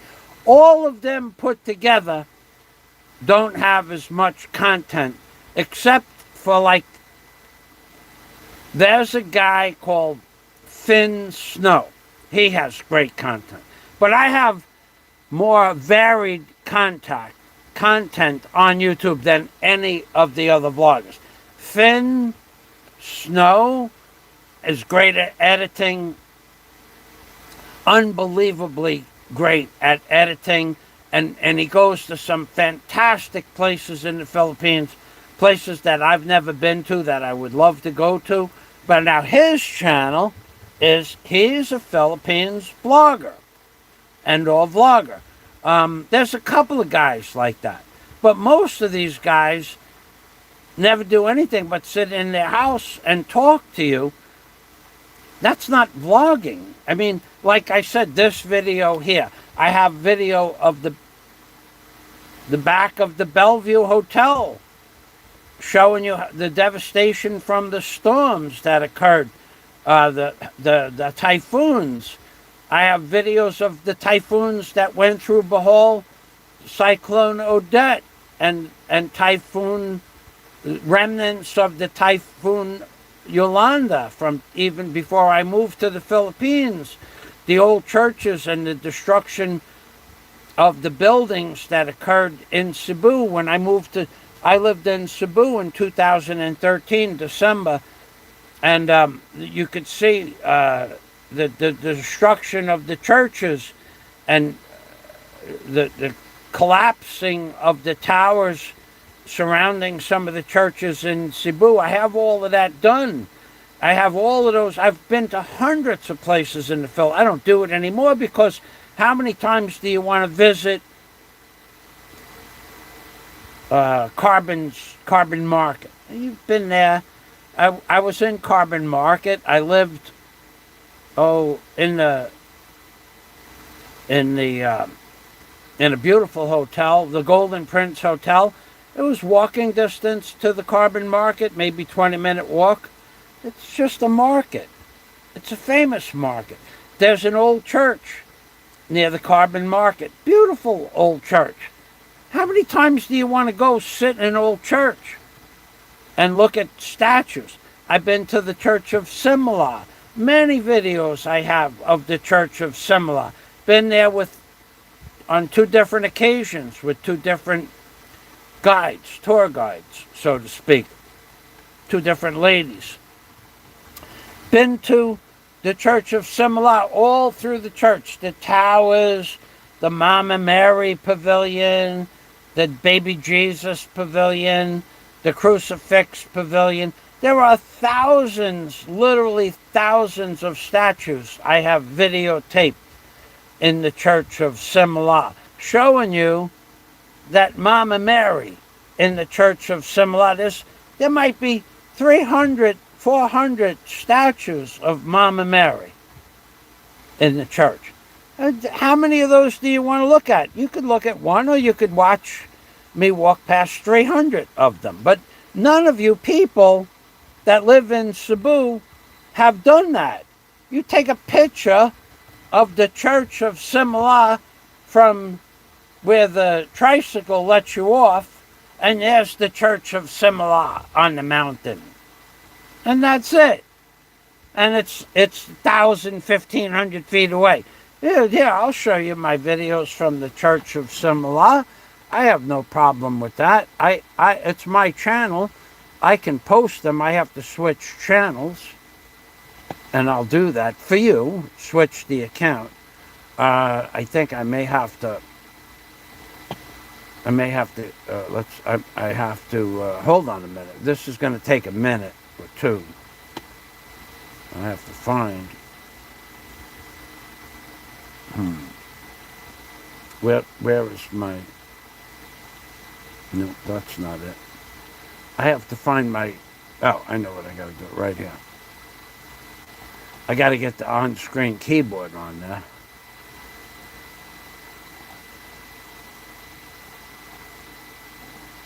Okay, so you can't see my code, right? No.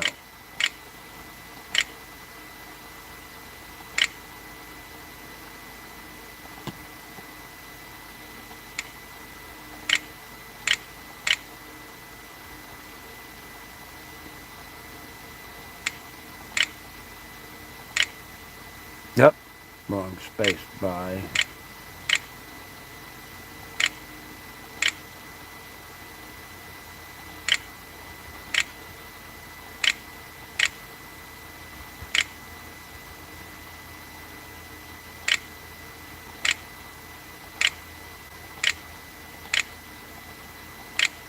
My keyboard broke. I'm using the on-screen keyboard.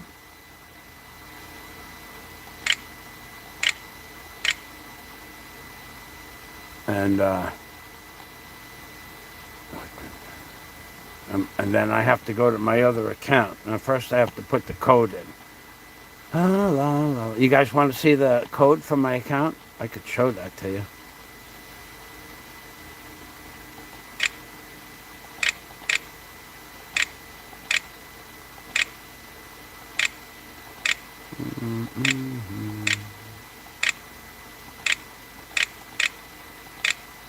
By the way, dollars to pesos this week.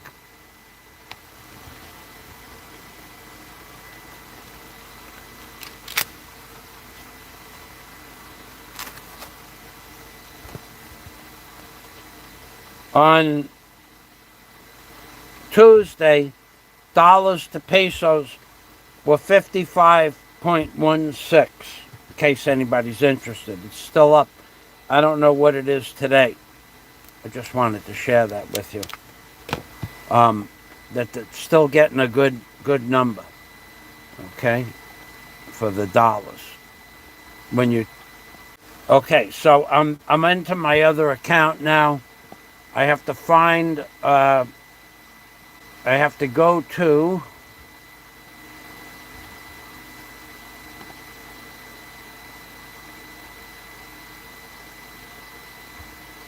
I don't know what that means. This thing, all right, so let's go to my videos.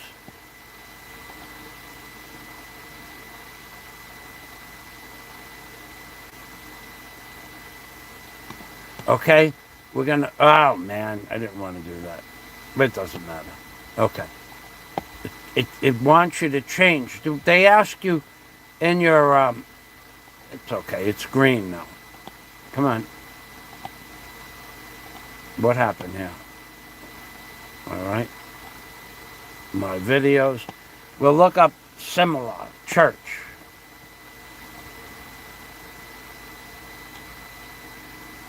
Church.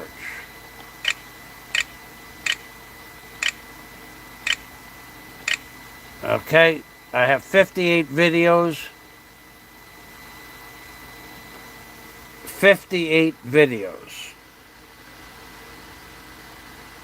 on with the word church in there. Well, let's see, show all.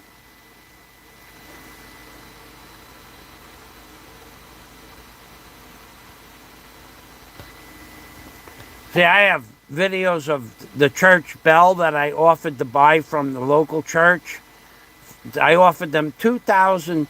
I don't know if you guys remember this. This is the kind of content that I have on my channel. This is public. We can watch this. Let me just show you. Let me just show you what it's like living here in the Philippines. Ladies and gentlemen, you see these bells here? They're big.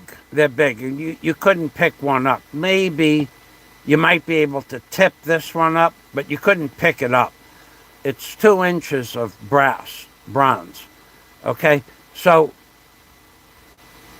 there were 4 bells in the belfry of the church. You've heard about it, and you've heard me talk about it, banging a pot and making a lot. But look what I found. Now I'm trying to negotiate a deal for one of these bells. Okay, see these 4 bells? Now, I spent an hour waiting for the representative of the church to come out and buy one of these bells, going back into 2019, early 2000. Well, let's see. Let's see when this was made. I think it was 19. 2 years ago. 2021. Okay? 2021. So I spent, this is the kind of content that I have on my hundreds, thousands of videos. On this channel, there's 11,000 videos. So these 4 bells were in the belfry, and I wanted to buy one. I was going to put it as in front of I was going to build a hotel, and I was going to put this as at the entrance to the hotel. And now these bells have no value other than their meltdown value because they're broken. They could be repaired, no problem, at a welding shop, but basically, in most places years ago, this would just be scrap metal. So it would be 200 pounds of bronze. It'd be worth about $200 in scrap. I offered the pastor of this church, San Augustine Church, $2,000 US. $2,000 to buy this broken bell. I don't remember which one I asked him for, but I offered him $2,000 to buy one of these broken bells, even though it only has a value of about $200 as scrap bronze. And they have ornate on them. And every time I come to this church, The caretaker is either gone or busy. Now they have a wedding. So on the bells are some ornamental stuff, and I wanted to keep the bell in the condition that they are in, because you could in order to break this bell, like this bell is broken, that's 100 years of banging the bell with a 5-pound piece of cast iron hammer, a bell hammer. So that bell, you could bang it for the rest of your life with a hammer, and it wouldn't do anything to that bell. But either way, this is just some of the things that I have on my channel. So I offered this church $2,000 for a bell that was worth $200 as scrap. It took me at least 10 trips to the church to get the pastor of the church. And when I offered him the money for the bell, to the church, I offered the church the money, he said, no, we're going to restore those bells, or we're going to put them in a museum. These bells, this is from 2021. But they were there already a year and a half or 2 years by the time I made this video. So these bells are still, to this day, sitting in front of the church from 2019 to 2024, 23, and the 20. 4 years they're sitting in front of the church. 4 years they didn't sell the bells. 4 years they didn't put them in a museum. 4 years they didn't fix them. 4 years they didn't make a display for them, and they're just sitting in front of the church for 4 years when they could have collected, well, for one bell, $2,000. Not $2,000 for all four, $2,000 for one bell, because I wanted it, and I never owned a bell like that before, and to me, as a novelty, it would be worth $2,000. But that didn't happen. So let's go back to the content that I had with the videos that say church.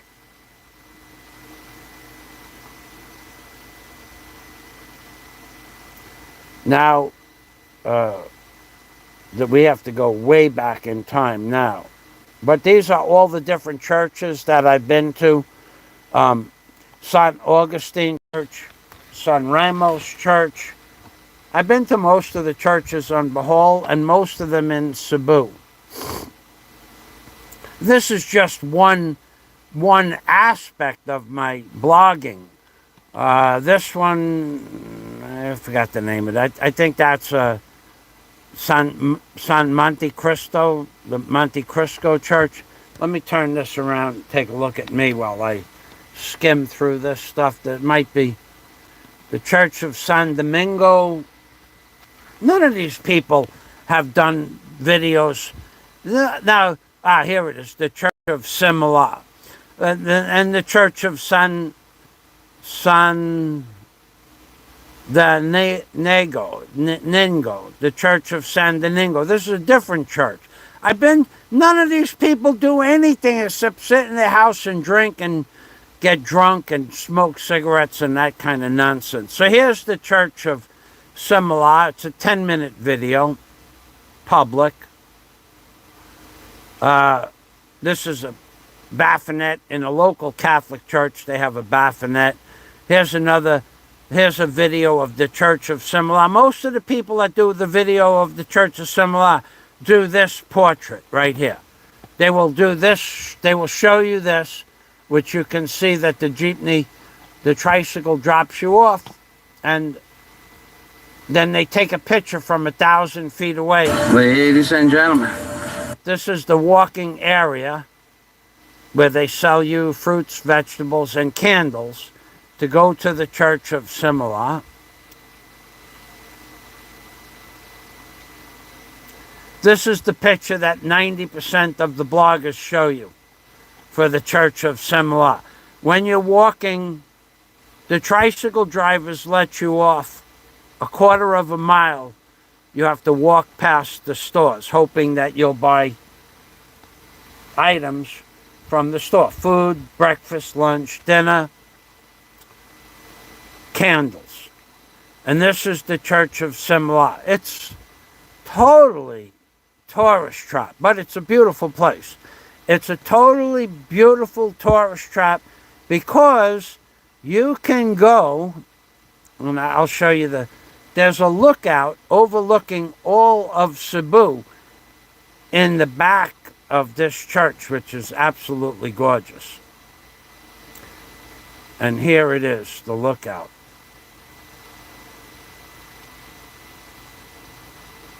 Well, I don't have it in this video, but it's in the back of this video. Okay, so this is the Church of Simla. Okay? Now, in the back of this, there's a tower all along here. Now, this, what you see, is just 300 feet of the church. They've been building this church for 20 years. And they were building it when I was there. It keeps getting bigger and bigger and bigger and bigger and bigger and bigger and bigger and bigger.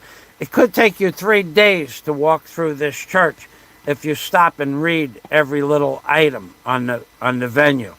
So let's go back here. Video details, Church of Simla. And we'll try to find the lookout. But it's a beautiful place, the Church of Simla. And it's a great thing to do, but none of the bloggers do it. They take a picture of it, but they don't show you the actual church. Let me see if I can find a view.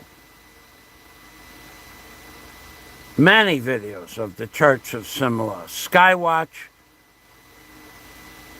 Here we are. Skywatch, okay. I have Mr. Obama in there, so I really gonna have to, I have the Obama doll in there. This is the lookout. But this is just something that you could do when you get to the Philippines.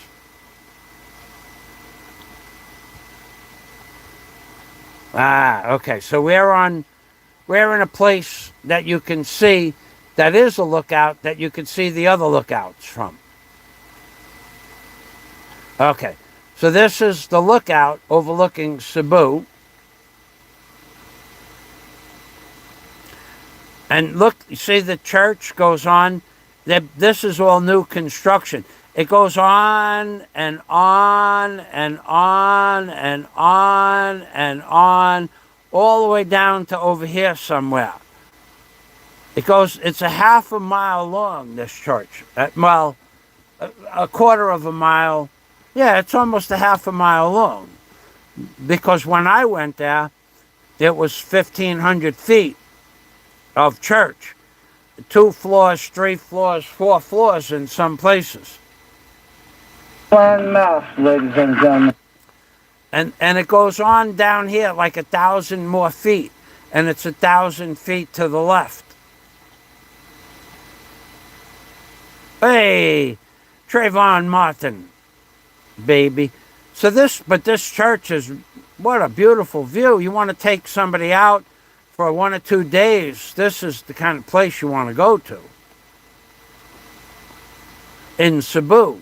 I think it's the nicest tourist attraction in Cebu by far. I don't know why I'm videotaping the sky, but you can go, and this is an observation deck over here. And then there's an observation deck that you could see the ocean from on another much higher plane. But anyway, that's...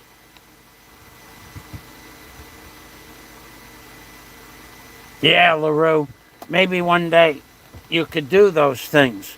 One day somebody will come along and see your channel and say, LaRue Seagrass is the nicest blogger in the Philippines, and give you enough money that you can hopefully take a vacation like that one day. You never know. If they give Barry Jordan $1,000 for alcohol, cigarettes, and the want of a lawyer, and he doesn't spend it on there, the least they could do is give you $1,000 so you can go on vacation once in a while. I got to tell you, people's priorities are really messed up. Well, let's go back over here. And let's go to page 2 of my... I'm not going to, this is just churches. Amazing churches with majestic views. I'm trying to find a video. I didn't even make this one public yet.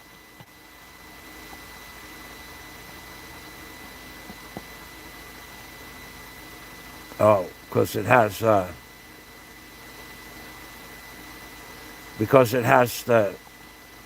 fog trails, the sky fog in this video.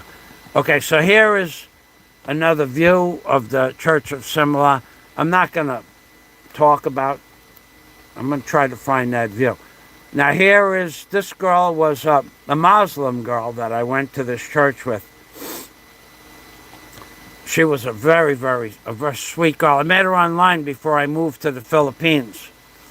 And she was a Muslim lady that she didn't want to be on camera, so I didn't put her on camera. And she was a nice lady. She really was a nice lady. And her and I dated for about, I was in Cebu for 4 months, and we dated the whole time I was in Cebu.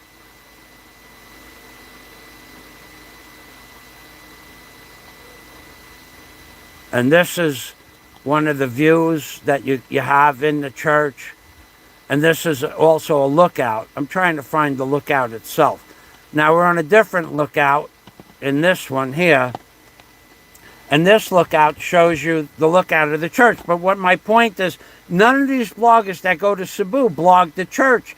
And if they do, they take a picture and a 30-second video of a church that you could spend videotaping. No problem at all. You could videotape this church day and night for 2 weeks and not see all of it. Because there's a lot of stuff to see. I'm trying to find the place that here, you see these towers here? At that time, this tower up here, I think this is the one that overlooks the ocean, you could go up onto the top of that tower. And I have video of me and the Muslim lady up on top of the tower. And we're on another tower just like this tower. But we walked over to that tower because from that tower you could see the ocean. So you can go up these places. You just walk up the stairs.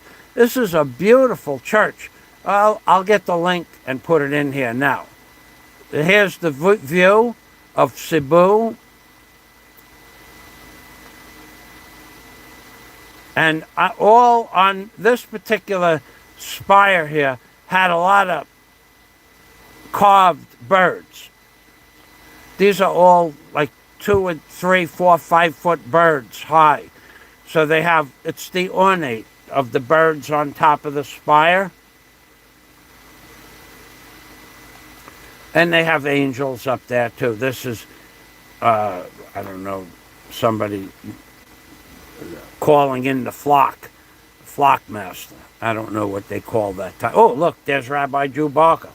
Look at that. Look at that. Look at that. That's 2013, baby.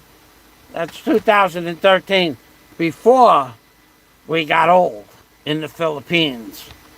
So, and you know that's Rabbi Chewbacca because, you know that because look at that bandana. Look at that bandana. That's the Rabbi Chewbacca in the Philippines, baby. Rabbi in the Philippines, baby. So let's get the link for that. But I have thousands of videos from all over Cebu. Estaca Bay Hotel before the hurricane. Estaca Bay Hotel after Yolanda.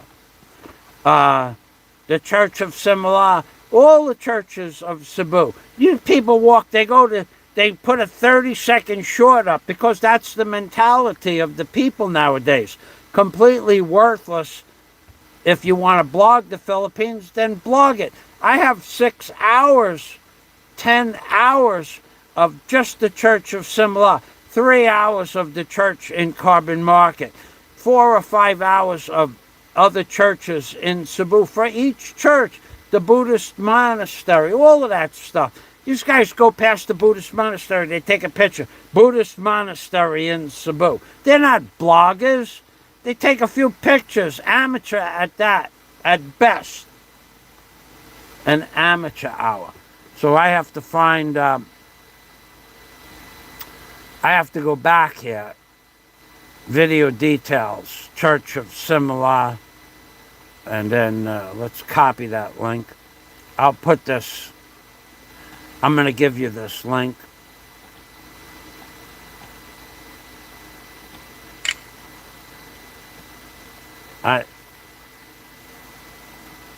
Oh, this is a, wait a second, that video was private. Can't do that. Sorry about that. It's private because I talked about the, when they spray up in the sky.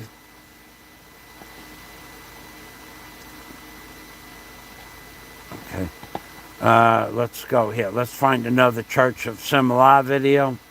And then you'll also find my other channel as well. Okay, this one is public. So that ends in a Q. This ends in a Q.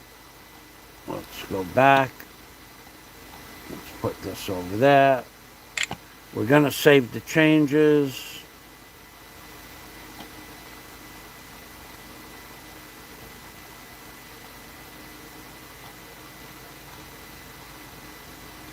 Even the simple little thing that I'm doing now of copying and pasting the links. The other bloggers, they put a picture of the church up. They don't give you a link of the link to find the church, the link to see the church. They don't give you any of that. They're basically worthless bloggers. Completely worthless. Emmett is in the house. My God. Emmett is in the house. Hello, Emmett. Wow, I can't believe Emmett came back for more. I say more. Where is Ed? How come I can't see that? How come?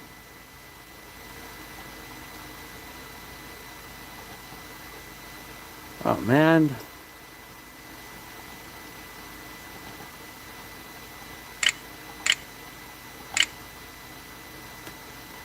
Why? Hold on a minute. Hold on a minute. It signed me out. Okay, I could shut this down. All right, let me shut this stuff down. Shut that, shut that, shut that, shut that.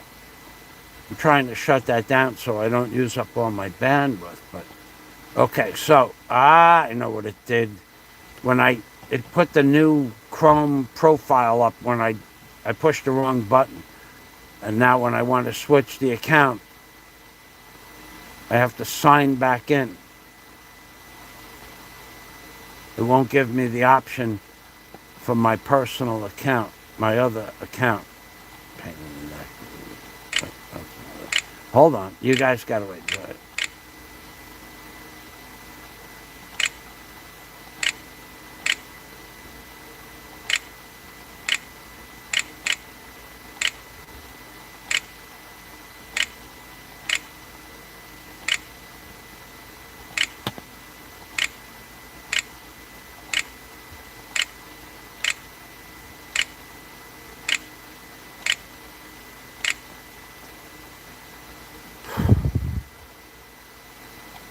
Okay. And now,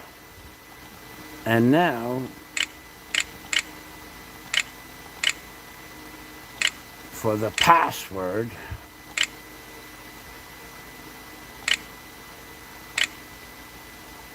I will tell you right now what my password is in case you guys want to get in there. It has the number 1 in the password. And there is the number 3 in the password.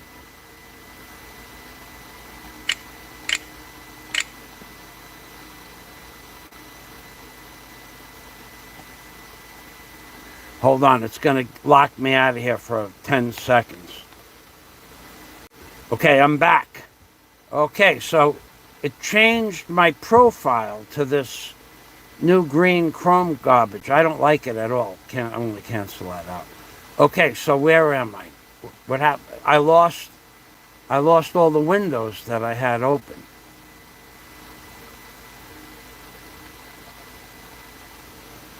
Huh. We're still in hoodwink, that's why. Okay, hold on. But I shifted. I went over that. What a pain in the neck. Don't ever... Alpha male. Okay, alpha. I'm back. But this is... I haven't used the computer in 2 weeks because I had a problem with my computer. So let's go back to my live stream. Something went wrong. What could be... Oh, I'm still... All right, hold on. I switched my account.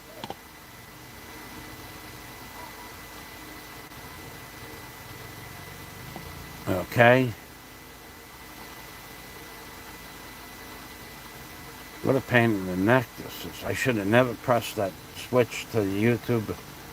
It won't give me all right. Let's cancel that.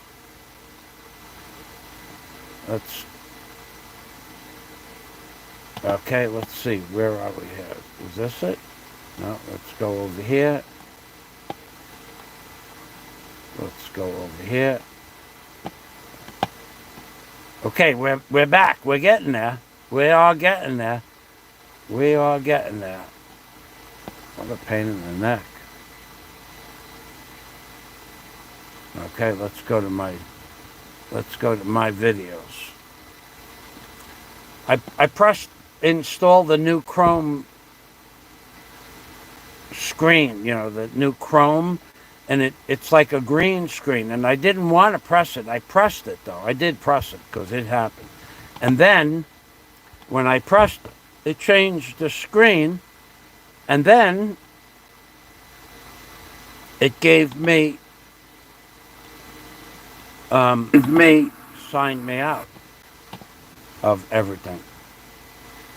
I'm not real smart when it comes to the computer stuff. So let's go here.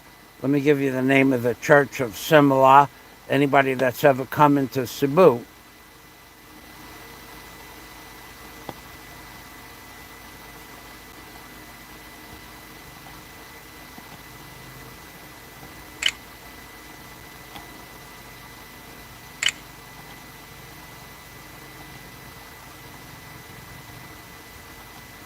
I'm going to post this 3 times.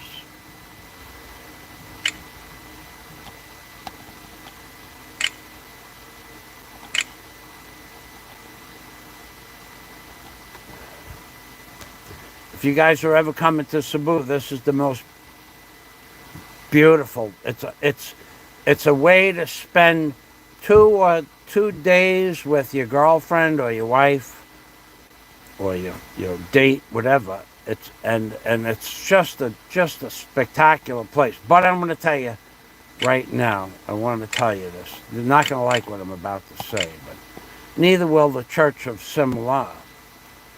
But if you go to the Church of Simla, if you go there, listen to me carefully.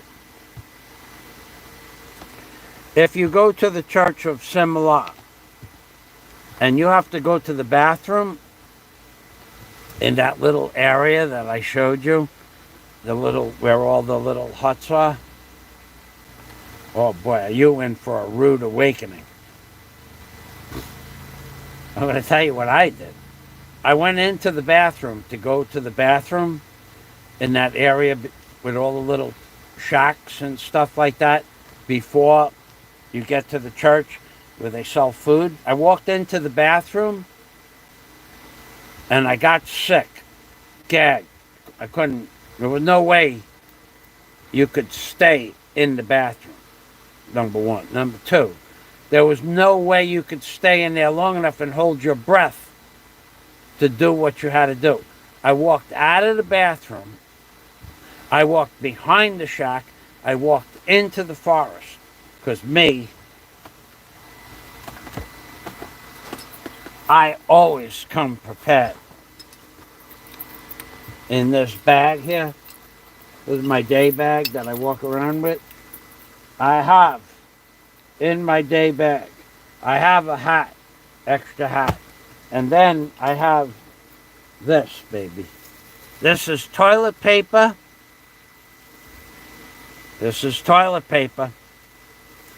Enough toilet paper for one, possibly two turns on the up against the tree. Always carry toilet paper when you're in the Philippines, because you never know when you're going to wish that you're going to walk out into the woods, because the bathrooms in that area outside the Church of Simala, where the little shacks are that dirty. So I always carry my bag, toilet paper. I carry toilet paper. I carry a book. I carry a spare phone if I'm going somewhere. You need to remember, if you're in the Philippines, just get an old roll of toilet paper like this, small roll like this, and take the roll and squash it down like that and put it in a plastic bag. And then you're good to go. Literally good to go, good to go, good to go.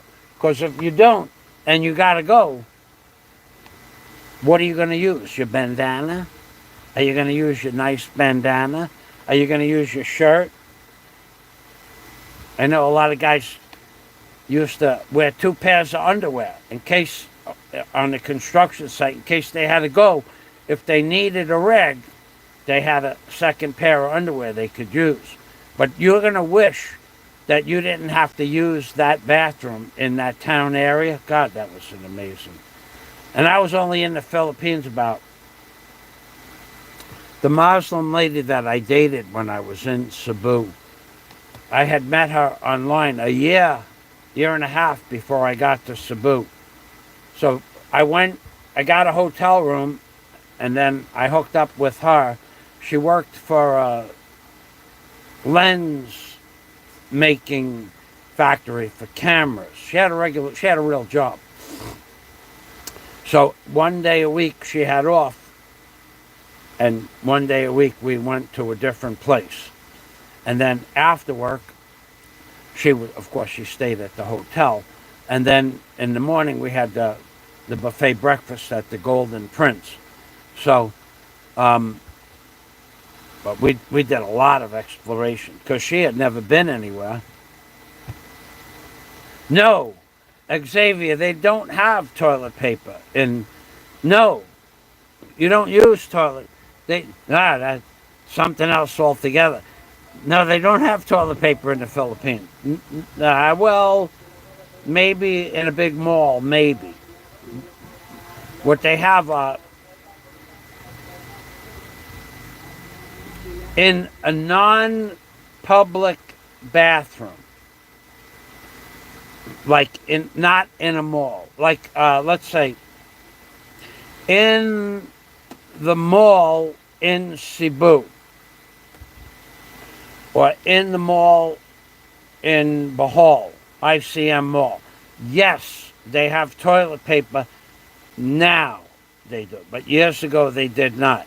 Years ago, there's a sprayer on the wall, like a dish sprayer that you spray the dishes down, and you spray that after you're done doing your business. You spray down with that.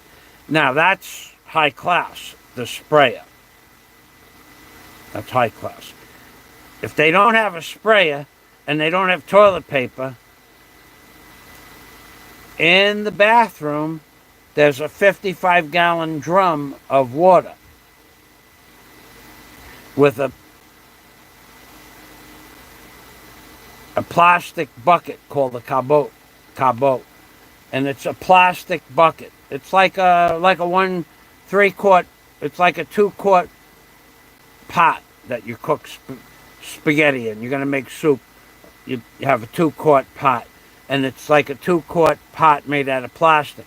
And you take that pot, you fill it up with water, and you run it down wherever you got to clean up. And then you stick your fingers up there, and you do the magic. You stick your fingers in there, and then no sinks. At that place, there was no sinks. There was actually a 5-gallon bucket of water, and everybody uses that 5-gallon bucket of water. So you could imagine how many germs are in that bucket. But it wouldn't matter anyway, because the bathroom was not. I was a septic tank contractor, licensed for 13 years, and I couldn't go in that bathroom. You would be much better off opening up a septic tank.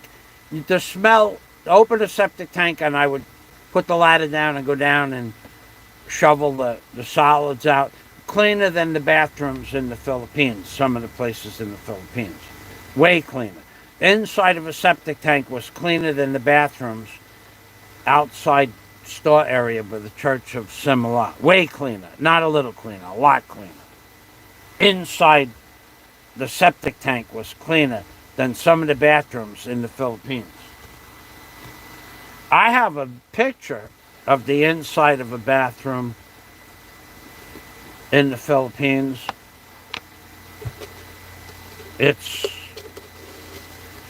I showed you the picture, you would say, no, and it's a public building. It's a public building. Hold on a minute. I'll look for that now.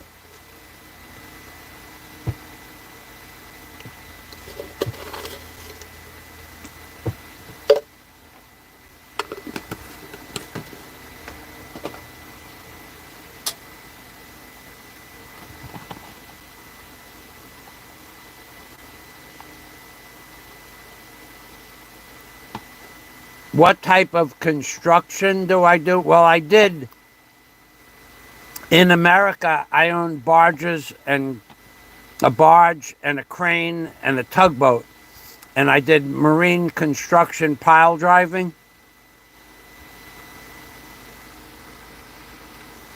And I built decks and docks. Marine construction. Yeah, this is, I'll answer your question with a video. Hold on a minute. Let me get up.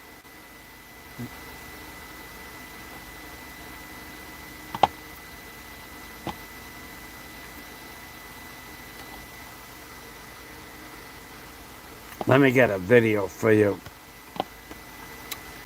I'll show you a barge that I owned. It's called the Dragon Barge. This is the Dragon. D-R-A-G-O-N. And we'll press enter.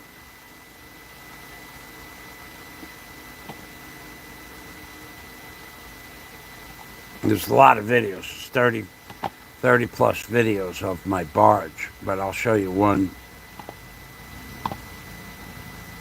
I had a 30-foot wide by 50-foot long self-propelled barge with a Murray and Tagurtha stern drive 07 unit. That was the propulsion, and this is the propeller. We had to take the propeller off. It took 2 days to take the propeller off. We are sitting on the propeller. It's a 900-pound bronze propeller. I'll give you the link.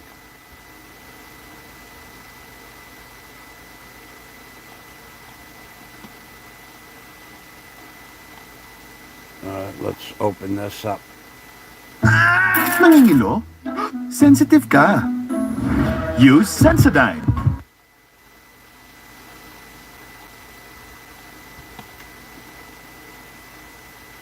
All right, so this is the barge.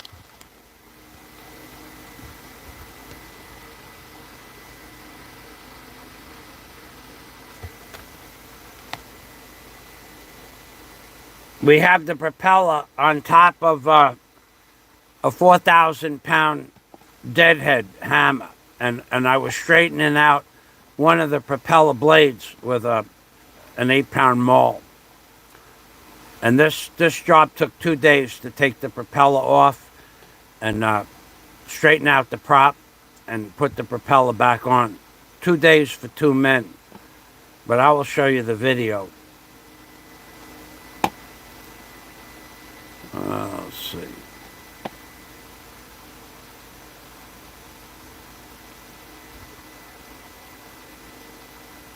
This is the barge.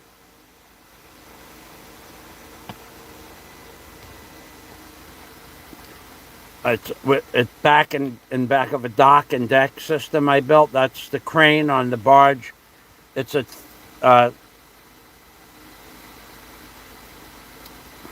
25-ton Lorraine crane. Could pick up 25 tons with a stiff leg up. And the barge is 30 feet by 50 feet. And we were putting in some pilings with it. That's my cousin Stephen setting up the piling. This is the pile.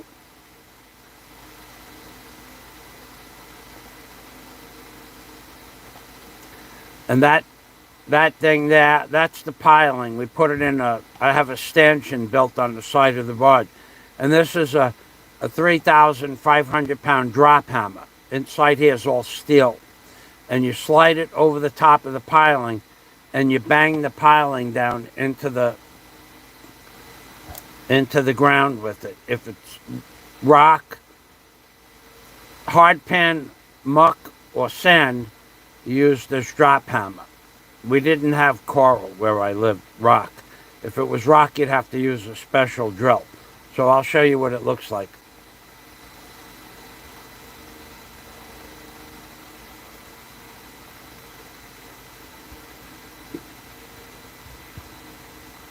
I'm trying to set it up I have docks that have to go in here, and I'm setting the piling up so that the poles don't interfere with the docks. You could put the boat in between the poles. And now we're getting ready to drop the hammer down, up and down, up and down, up and down. And you could do this for 5 minutes, or you could do it for 5 hours with any one pole. And here we are setting the pole. Watch. You pick the hammer up. It's in a pipe. The hammer's a 10-foot long pipe.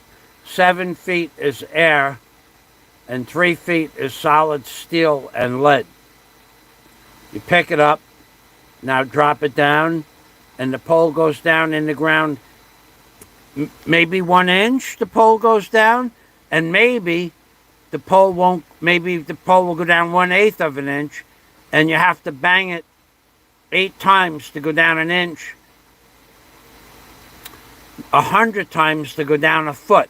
And then it might go through the hard pan, and it might go through 4 feet in one drop. Depends on the weight of the hammer and what you hammer it into.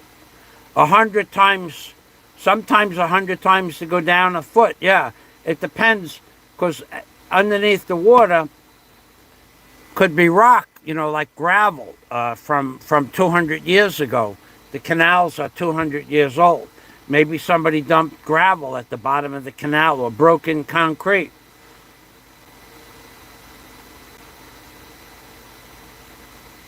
And they call that a drop hammer, D-R-O-P, drop hammer.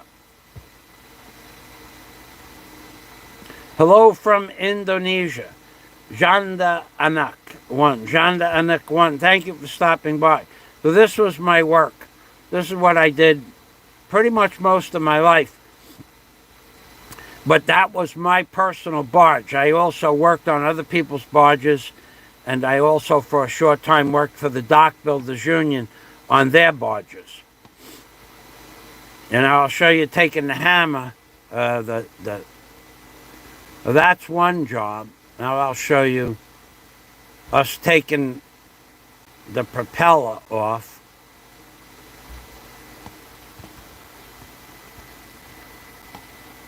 Maybe we're putting the propeller on. Yeah, now we're putting it on.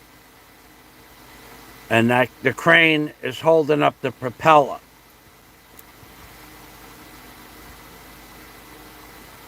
Now I got to find the one where we're taking it off. Here's where we're taking it off.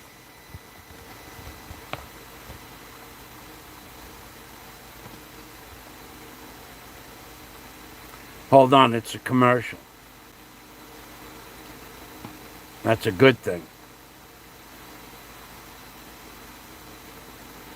Okay, this is taking the propeller off. We heated up this propeller with a torch, and I made a wheel puller, and it took 14 hours to make the wheel puller. And that wrench that my cousin is using to take that nut off there, and the wheel puller we didn't build yet. But it took 14 hours to build the wheel puller to make that wrench. We made it out of 1/2-inch steel. And then heat this propeller up and so that it would open up around the shaft. Get to that moment. Here we are banging the that's the wheel puller that we made.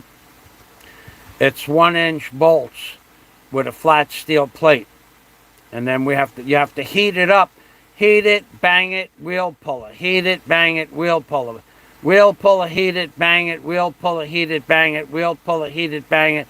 Bang it, bang it, bang it, bang it, bang it. For hours we banged on that propeller with the torch, and that's a 2-foot wrench with 1-inch bolts that the wheel puller is on now. And it took us, then we banged the bolts, we banged the prop, we heat the prop. We bang the bolts, we heat the prop, we heat the... And that goes on and on and on for 14, 15 hours. 2 full days to get the propeller off the shaft. 2 days. Because you have to make the tool to get the propeller off the shaft. You can't buy that tool. Now the prop popped off. But at some point, we banged on this thing for hours.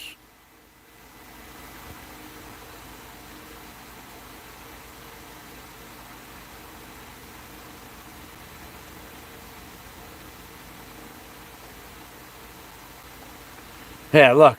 It took 2 of us to turn the nut. There was 2 nuts.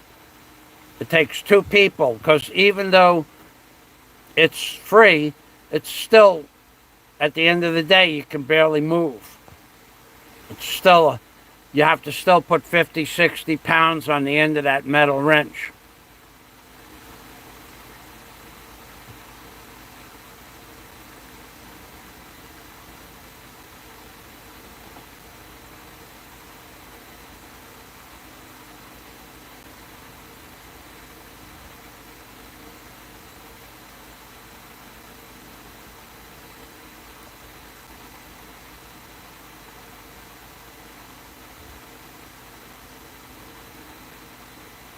This is the engine package. There's, well, we got more videos.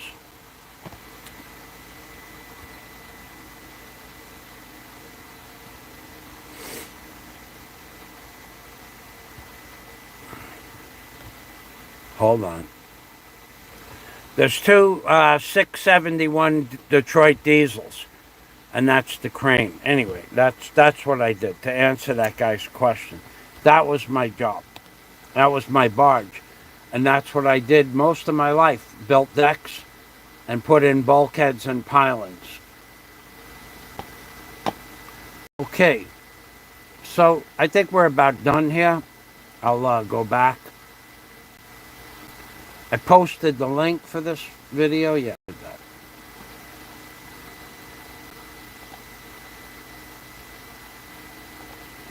I'm going to shut down about 10 windows.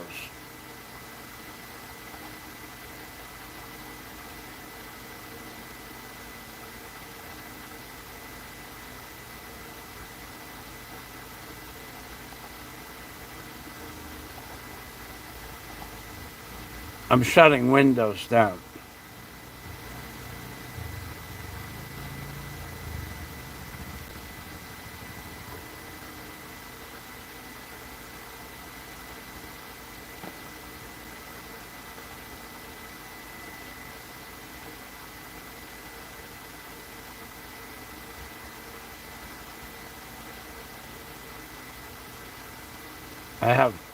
I had 40 windows open. I got to shut some of this stuff down. Hold on.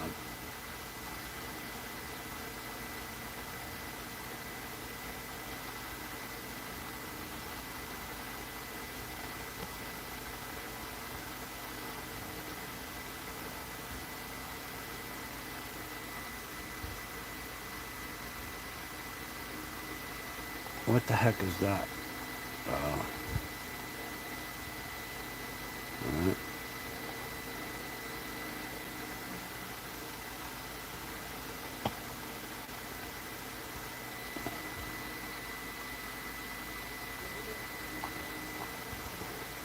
I wonder how many of you guys use Facebook. I get all kinds of requests for Facebook. I don't do Facebook.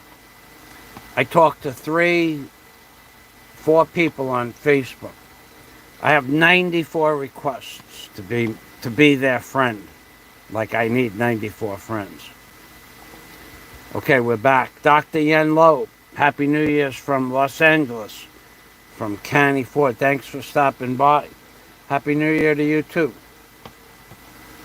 So let's I think we're done here.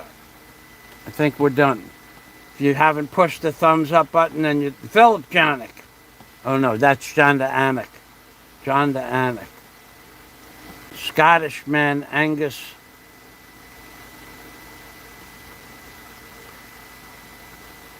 Oh yeah, I was talking about my fast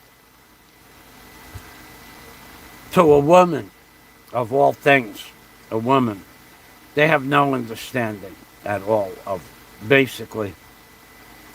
Women they skate through life relatively easy. Like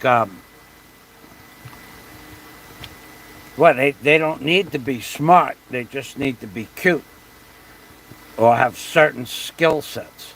But like cooking, cleaning, but stuff that men don't want to do for themselves. So I was talking to a woman the other day about my diet. And I said to her, okay, so we're at a party, okay, a big party. There are a lot of people out. And she's drinking. And there's a few things that I don't get involved with. I don't get involved with people that are drinking alcohol by avoiding bars and clubs. And rarely will I go to a party and people are drinking alcohol. Rarely. I do, but rarely. It's rare. So she was drinking. And she started to slur her words a little bit. She forgot that she was smoking a cigarette and she lit up another cigarette or was looking for her cigarettes. So it's time for me to bounce out. I'm done at this party. So and the next day we saw each other and we were talking, and she had asked me about my diet just around the same time she started slurring her words. Soon as you start slurring your words and you're with me, or you start to repeat, you know what I mean? You know what I mean? You know what I mean? I'm gone. I just stand up and walk away. There's nothing to talk about. I worked in a bar for years. I worked to check identification at a bar. And I would watch people walk in that I knew for 8 or 10 years. And they would have 3 or 4 drinks. They would be somebody different when they walked out. After you start drinking, rarely will I ever talk to you. Rarely will I ever be around people that are drinking. Anyway, I said to her, she wanted to go on a diet, so I told her about water fasting, only water. You can't do that. She was drinking now. You got to remember, she was drinking. So I says, yeah, you can. Then she went to light up another cigarette, but she had a cigarette already in the ashtray. And then I said, it's time for me to leave. And I saw some Christmas carolers. And I says, I'm going to go make them do a Christmas carol in front of my shack. And I did. I used that as an excuse to leave the party. I never went back. So the next day I saw her. And I told her about water fasting. She goes, you can't do that. I said, yeah, I didn't eat anything at all for 50 days.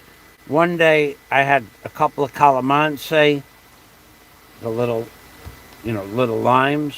I ate the whole thing. It was 12 calories. I ate about 2 or 3 of those.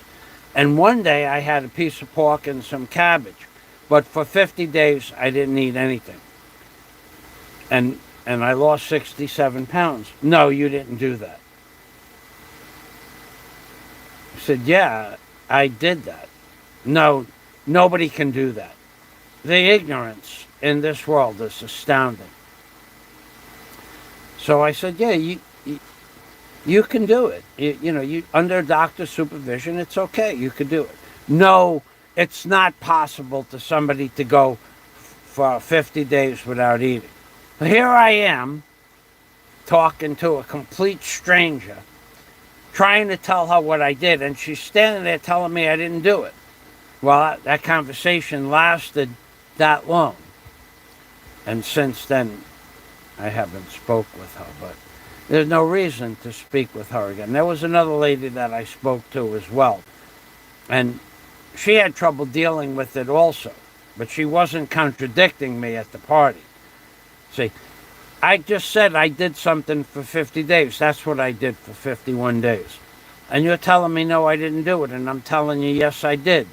And you asked me how much weight I lost. I said 67 pounds, which proves I did it. But no, you had to eat something. I said, no, I didn't eat anything. I just drank water. No, you had to eat something. You would die if you didn't eat. So here it is. I'm arguing with a woman at a party who's drinking, who can't remember how many cigarettes she has lit. It's an amazing thing, alcohol. That's why I worked in a bar for years. As soon as people start to drink, I'm ready to leave. But I don't drink. And if I do drink, I get very mellow. Some people get mellow, some people get angry. I get mellow. I get like, yeah, okay, if you say so, I don't care. But when the woman was looking to start an argument and tell you can't, the hundreds of people fast, and I even Googled it. I said, look, you can water fast for 20 or 30. Yes, that's not 50 days. Okay, we're done. Not 50 days. You can't remember how many cigarettes you had. I'm going to go now. And I left. And that was it. Arguing with people what I did. I know what I did. If you want to be arrogant, ignorant. So you're saying 392 days. Yeah, I saw a guy. Many people do 100 days. Many people go 100 days. Many. There's a whole bunch of people on YouTube.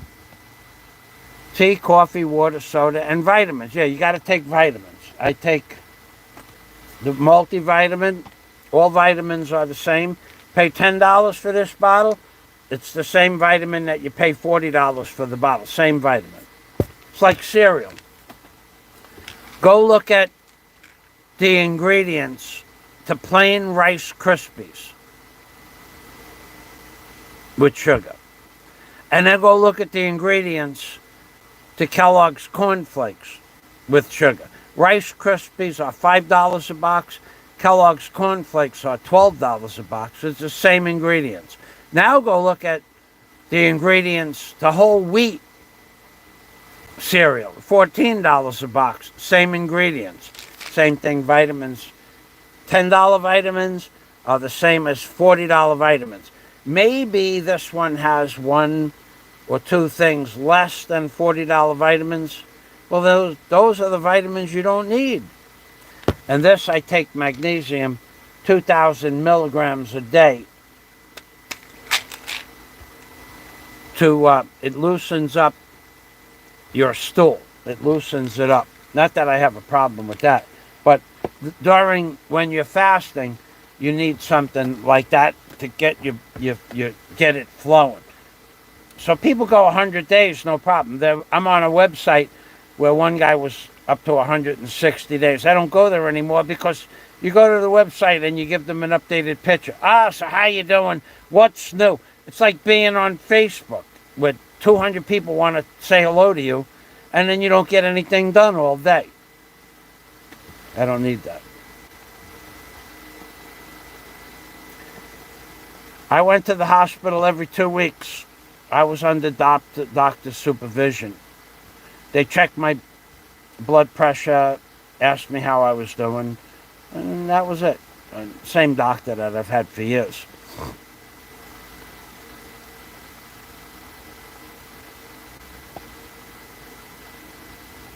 Set a record for the length of a fast. I'm sure that was a high amount because I've heard of 160 days on the website that I'm on, but never that long. But I believe it. I mean, what difference does it make? 50 days without food or 100? This depends on how much weight you want to lose. Now I may do another 50-day fast before the spring. I might do that. I'm thinking about it. But to be honest, since the day I quit, I started August 8th.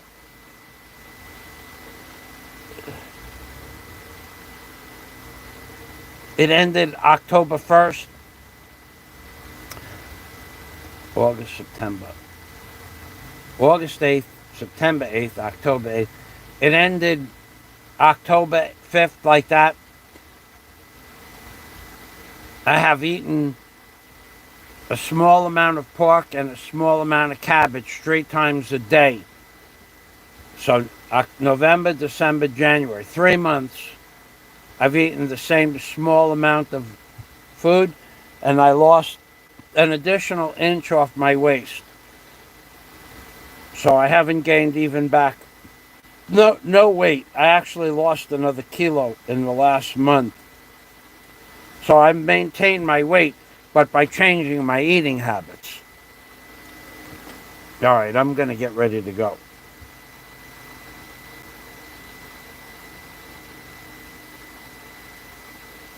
Dr. Yen Lo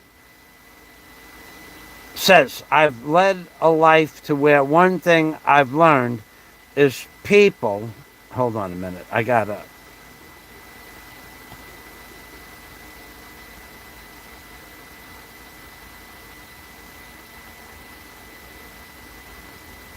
All right, I got to get this. I can't see because they put that heart right in the way.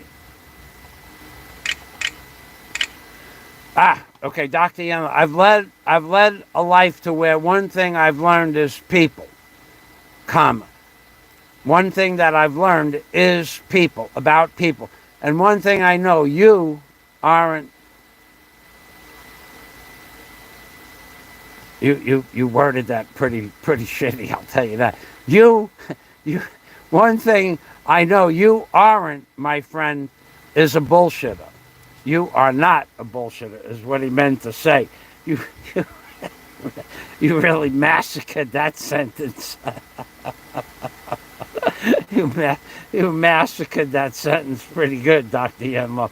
But he was saying that I'm not a bullshit. Yeah, for 50 days, I told you what I ate, and I was on live stream every day, and I lost 67 pounds. So let's just say I had people saying you can't go more than 3 days, you'll collapse. Well, after 3 days, you get more energy.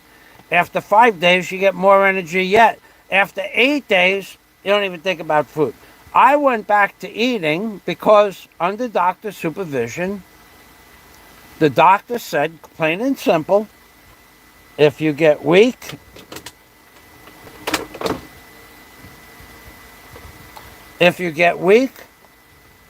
or you get dizzy, you got to go back to eating. I did not get dizzy.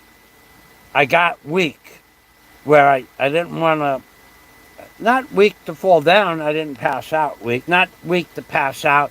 Not weak to get dizzy. I got weak to where when I wanted to stand up, or when I was in the city and I wanted to walk up the steps to the ICM mall, I couldn't walk up the steps. I had to walk up one at a time. So the doctor said, if you get weak, just go back to eating food again, or small amounts. So I went back to eating 3 times a day, but a small amount of food. And I eat the same meal every day. So October 8th, November 8th, December 8th, January 4th, whatever today is. So for 90 days, I've eaten the exact same meal 3 times a day. Except one day, 2 weeks ago, I had 2 Angel hamburgers and 2 Angel cheesy dogs in one day. Whew. I was full. Haven't eaten that much food in almost half a year. So, but other than those, that one meal, that one day, 2 Angels hamburgers, they're like White Castle, and 2 cheesy burgers. Those were the first time I had a hamburger in 2 years, and the first time I had a Frankfurter in 3 years. I don't even know. And it's junk food. It's $1 for 2 hamburgers, and 80 cents for 2 cheesy Frankfurters. It's cheap. It's a snacker. But I had that. And other than that, for 90 days, I ate the same meal and lost another kilo and an inch off my waist.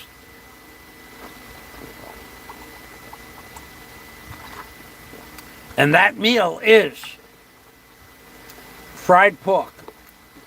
Every day, fried pork. Every day. I put not enough oil to cover the bottom of the pan.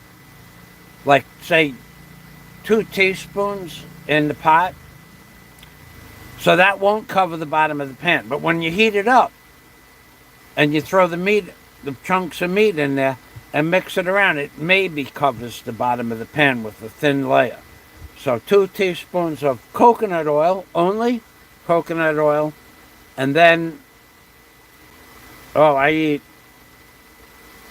a half a pound of Chinese pichai every day. Raw pichai, raw Chinese pichai. With a little bit of vinegar and a little bit of hot. I make a special mix.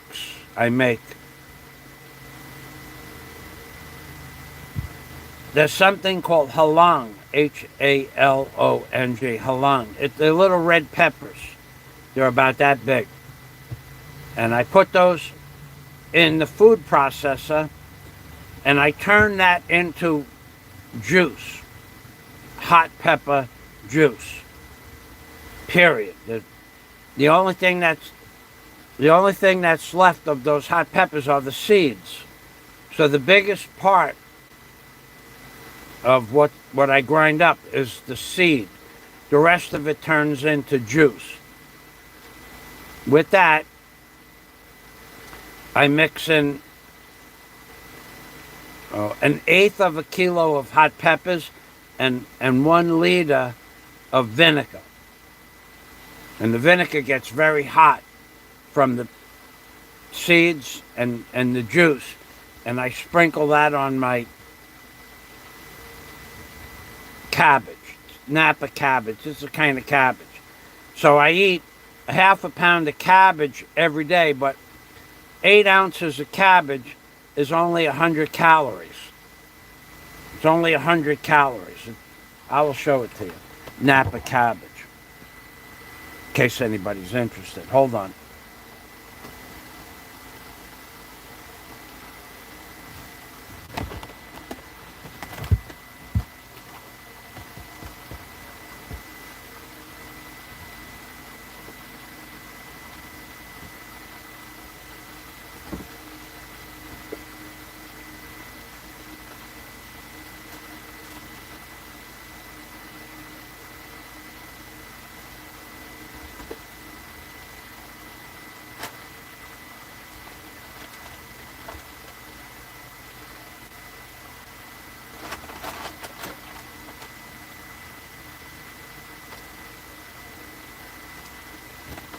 Okay, this stuff here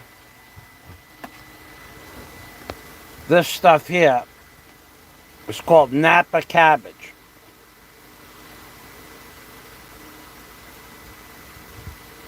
Now, it only has 12 calories per ounce. So 8 ounces is 100 calories. And in here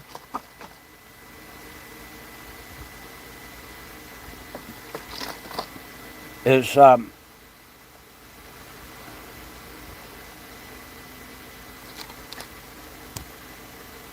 hot pepper. The black things are anise, A-N-I-S-E. That gives it like a sweet flavor. And the red peppers are, you put a little juice on there.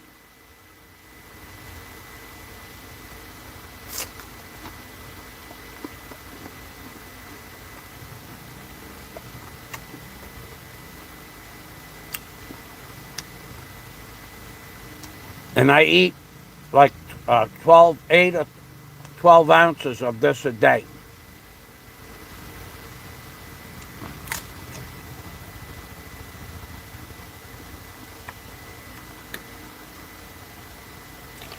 With this juice. I could show it to you.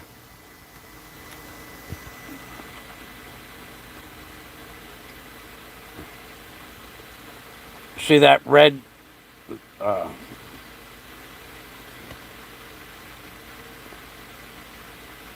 that's the hot pepper.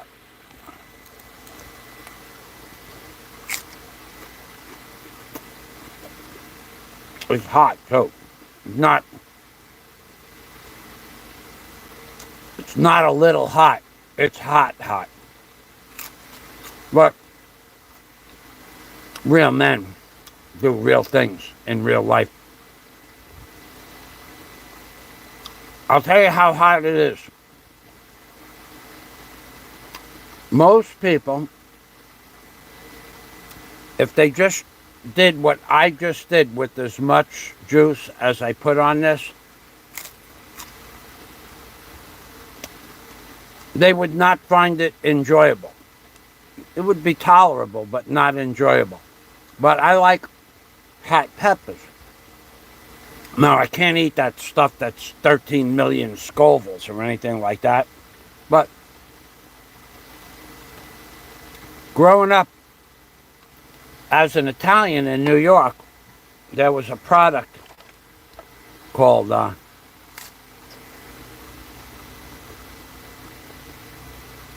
hot cherry peppers. They were green and red. And you'd buy them in the Italian delicatessen in the market. But there was another product called stuffed hot cherry peppers. Those were hot. I don't know how hot they were. They were hot. They were so hot, there's no way you could eat one. You couldn't. They were big too. They were like that big. If you ate one of those, it wouldn't be enjoyable at all. It was too hot to eat by itself. The best way to have it would be with Italian bread. And you buy them by the gallon. They were cheap too, $12 for a gallon. I would go through a gallon of those every 2 or 3 months by myself in my personal house. So, but I would have them with Italian bread. Ice water or lemon water, because that's all I drink is lemon water. I don't drink soda. But this is a tolerable amount of heat, but those peppers by themselves, a quarter of one of those peppers The sweat would just come off your face and drip down around your chin. That's how hot they were. They were hot. Like that movie Airplane with Lloyd Bridges and that other guy, Nelson. The sweat pouring off his face. You picked a bad day to quit smoking. I remember that part.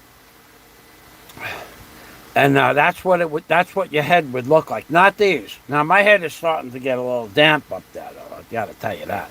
I'm not gonna lie to you about that. Shit's hot too. This is hot. I'll tell you how hot it is. My lips are on fire. They're really hot. But I gotta do it. It's part of the show, right? For you. For you, I do this. I mean, if your name was Gene, I would be doing it for you, Gene.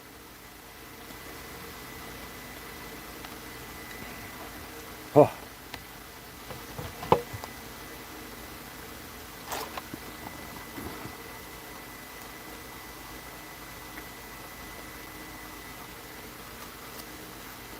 I don't eat anything at all that's processed. Nothing. Do I eat that's processed? Nothing at all. Nothing. Not even. I haven't had any processed food in my house in a year. I don't even know. I've never bought any. Well, you know what? A year and a half ago, or a year ago, Scott bought me some Hellman's mayonnaise, some Knorr's mustard, and a couple of other things, items from America, stuff that you can't get here. And I had that Hellman's mayonnaise a year ago, year and a half ago. I had that. It was the last time I had any processed food. And I bought tuna fish, which is processed. But now I haven't had a can of anything or any of those those 10 peso noodle. You buy a Lucky Me noodles. I have not had anything like that in years. I don't even know when the last time I had anything like that is. I haven't had any bread in 2 years, just a hamburger. Haven't had any rice in 2 years. Not even like one spoonful of it. Nothing. I don't eat anything. I just eat the pork and the lettuce. LaRue is back. DNC. DNC. Oh man, that was up. Those hot cherry, I haven't seen them in decades. Those were really good, DNC. My head is starting to sweat. Starting to get shiny from this stuff here. I tell you what I did buy recently. Thanks for stopping by, DNC. Of course, Happy New Year, which we already did that. But DNC, you were the one. Didn't you just buy a new watch recently? You bought a watch about 6 months ago. And you just bought another watch. I was wondering, what is it that you do with two watches? I have watches from New York City. Yeah, unboxing the Cravton Matrix. And you had the Alpinist, right, the Alpinist watch. What is it that you do with two watches? I mean, do you collect them? Because I will tell you something right now, and I'm being serious with you. Collecting watches is, I mean, if you want to watch, you collect them. Okay. Well, one thing I learned about collecting watches is that in the Philippines, they have no value. I had a Wittenhauer, the thin. It's like 1/8 of an inch thick. at the time in 1980, when I got it, 81 like that, the watch listed for about $1,000. And when I got to the Philippines, I said, I'm never going to wear this. Let me try to sell it. They wouldn't give you $20 for it here. $20. I couldn't get $20 for it. I said, look, I wouldn't sell it for $20, but they wouldn't give you $20 for it. I said, this is a Wittenhauer. The leather band on the Wittenhauer was worth $50. They wouldn't give me $20 for it. So the fella asked me, if you have a Swath watch, I'll buy that, and I'll give you $200 for a Swath watch. Remember those $20 Swath watches? They're worth they say they're worth $1,000, but he would give me $200 if I had a Swath, because apparently they're now trending. They were $20. Everybody and their brother bought a Swath, except me. I never bought one, because I had a Pulsar ruby red crystal that I paid $300 for in 1977. Has no value here at all. You couldn't sell it for $20. You couldn't sell it. But a Swath watch was worth $200. It's up to you. Don't come to the Philippines expecting to sell them in Southeast Asia, because they have no value at all. You'd have to find a private buyer.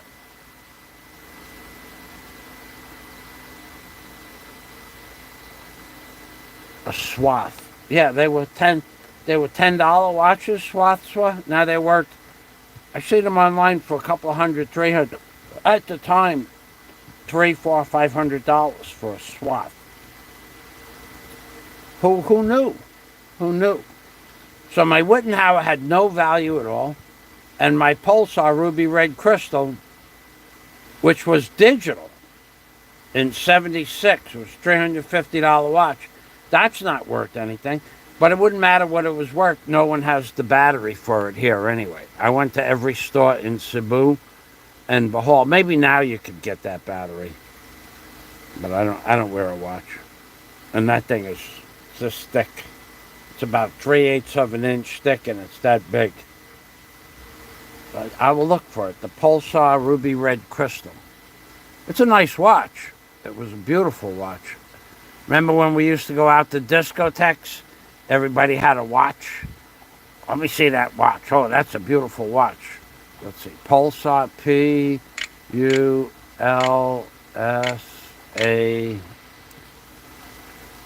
Pulsar, ruby,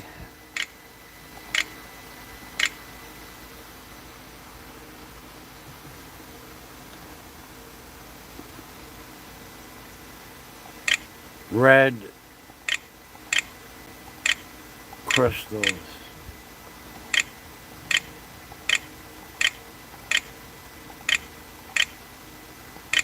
With the stainless steel band. The stainless steel band must be worth a fortune, really, for that. They're beautiful.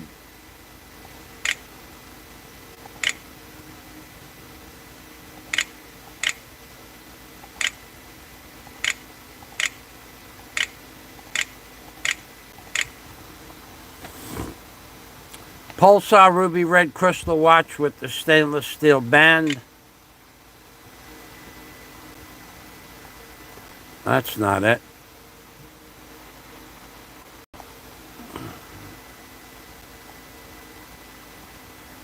That's not it.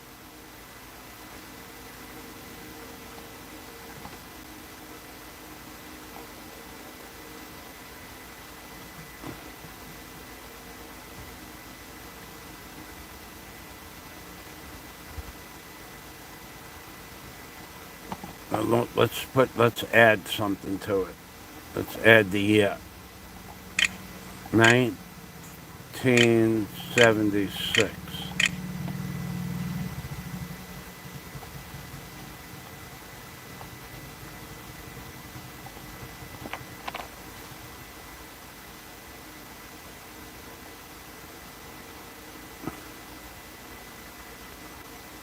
They have no value anyway. They're worth $30, those watches. But mine was a really nice one with the red. It had a ruby crystal. Maybe it was ruby crystal. It's ruby red.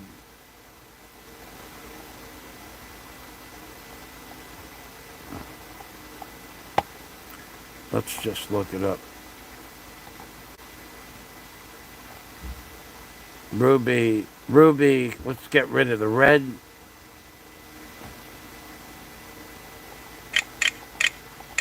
Ruby crystal watch. Let's search that. Vintage watches.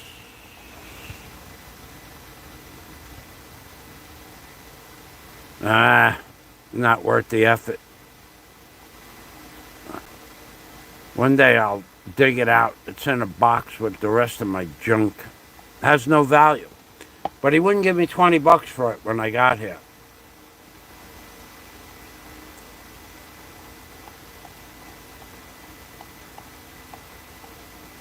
But if you want to buy it, DNC, I paid $350 for it. I could let it go for $299.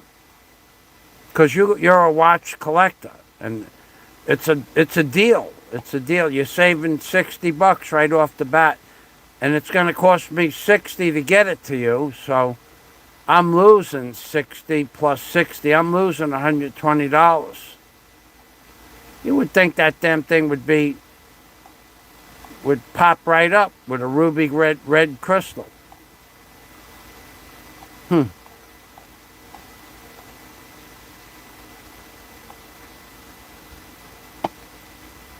See, remember before I said the stainless steel band is worth a fortune? Look at this. Original Seiko and Pulsar stainless steel bracelet, vintage. $200 for watch bands. And so you're really getting a deal. If you buy my watch, you're getting the band. I paid $350 for it. I don't know. My Uncle Frank, my godfather, Frankie, He ran Lapadula Freight at Kennedy Airport. So they would get a whole tractor trailer trucks, thousands, 10,000 watches, 5,000 cameras. Everything was a good price. I remember paying $350 for that watch. DNC, I could let it go for $199. Let it go for $100 because it's going to cost me $60. So you would be saving $150 in $1976. You'd be saving $400, and I'd be earning, because I'd be screwing you for the total price, because I can't use it. It's completely useless to me. I don't wear a watch, but I'd be and you'd have something to remember me by.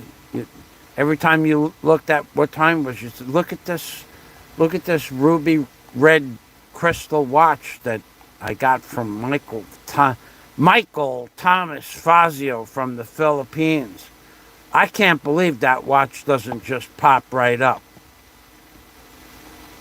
I don't believe it. I really don't believe it. That's hard to believe.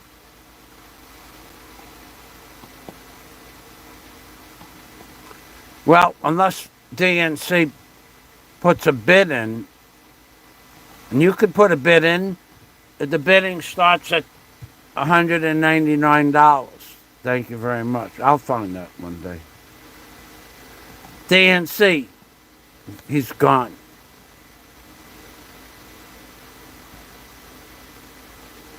Yeah, I probably could do that, send it to a recon, or I could probably just throw it out. Because just to ship that watch to America would cost you $65.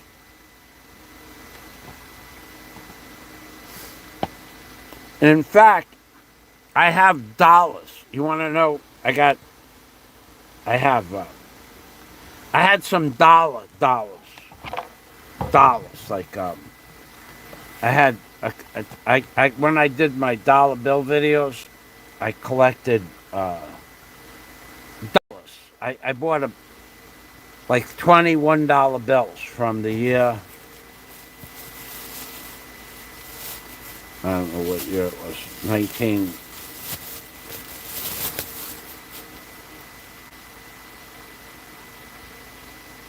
2006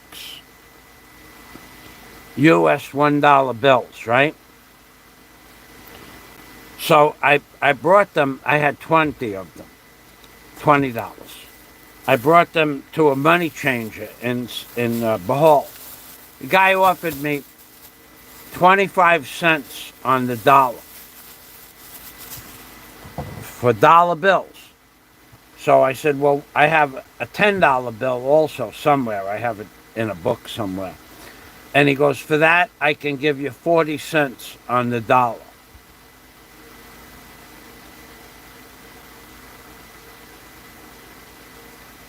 Yeah. Yeah, that was an odd piece of gold I had at that time. That was back in 2010. Yeah, I don't have any gold anymore. I got rid of all that shit when I moved to the Philippines. Well, not when I moved here. When, no, the money changer was screwing me. So I had the $10 bill that he wanted to give me 40 cents on the dollar for. And I said, no, that's okay. How much do you want for it? So I said, well, give me 75 cents on the dollar for the ones, the 20 ones and the 110. I'll give you 25 cents for the dollar bills and 40 cents for the 10 and I'm going, I don't want to. No, you give it to me. I'm doing you a favor. He's talking to me like that. I'm going, I'm in Luna Beach with a lady, and I brought the money because there's a money changer there, and I don't know the person in the money changer booth, but they exchange money, and I said, you're doing me a favor. I says, I could just walk down the beach and find somebody from America and get 75 cents on the dollar for each dollar bill I had. And, well, yeah, but I'm going to give you 25 cents on the dollar right now. And I said to the guy, I don't want to sell the money. I don't want to. It's only $20. So what am I going to do? I'm going to give this guy $20 for $5? And then he's going to put a pile of that crap together, bring it back to America, and get 100%. You it's a big gimmick, the money changer thing. Like, you come to the Philippines with a $100 bill, and they give you 90 cents or 88 cents on the dollar for a brand new, crisp $100 bill, and they collect 50,000 US dollars like that. But older bills, they give you 70 cents or 50 cents or 25 cents on the dollar. So they get $100,000 that they paid an average of 60 cents on the dollar for. They got so they paid $60,000 for $100,000 worth of bills.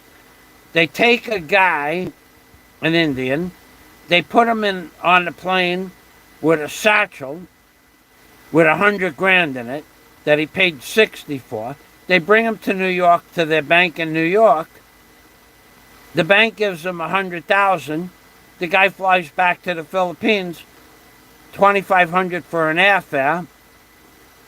So take 2,500 off the $40,000 profit for 3 days of traveling, and the guy made $37,000 to carry a pile of money this big. Well, 100,000 is that big. So the guy made he made $37,500 to carry a pile, and they got hundreds of thousands of dollars, the money changers. So I said to him, give me 75 cents on the dollar for what I got, and you can have it. No, I had to walk away. I didn't know that guy. There's a money changer in the city. They probably have the same rate because the guy in the city, without showing him the money, wanted to give me 20 cents on the dollar. Fucking, just not doing that. I'll throw it away. An amazing watch.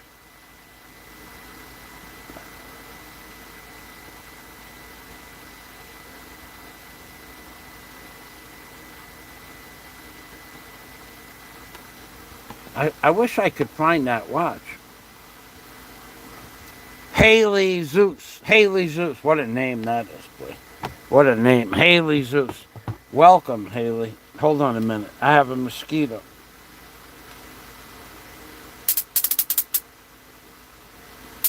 There was a mosquito.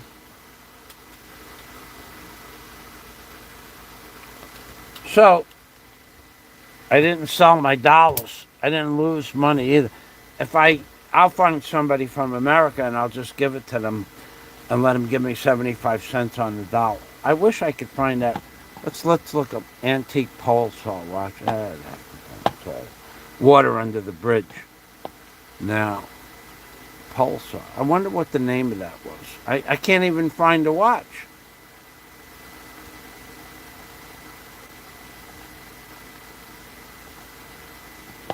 Let's look up pulsar. I'm now. It's got me to where. Why can't I? It's probably one of the nicest watches that they ever made from a man's watch. I don't even know. I know it's pulsar though.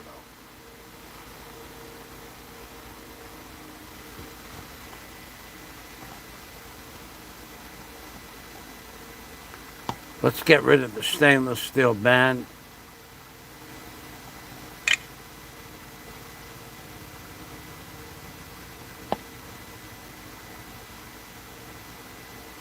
It was a quartz. No, quartz, I'm not even sure.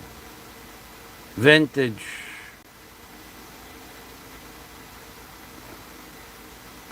I don't know if it was quartz or not now. No, it had a digital.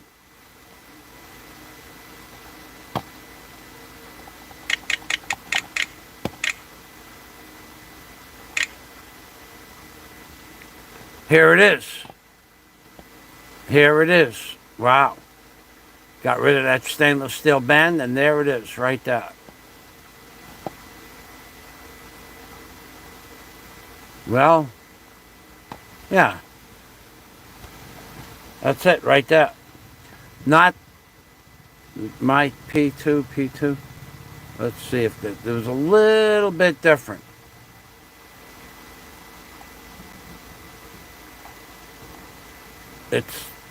It could be this one, the P2, and it could be this one.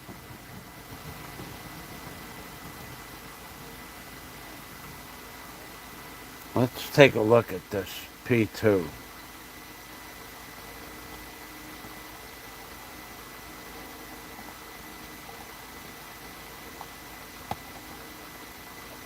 Okay, let's take a look at this.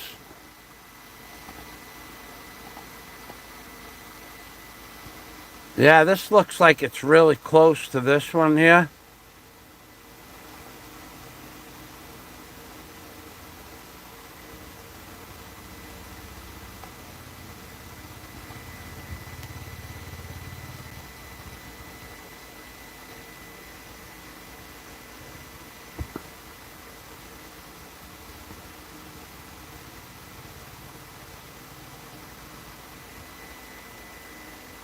What is it worth?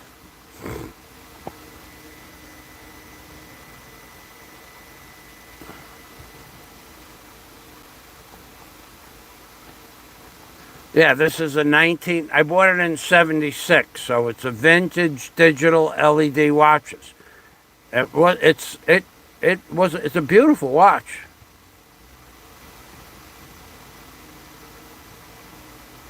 Wow, that's a lot of work there. Here's the price right here. I said I paid $375.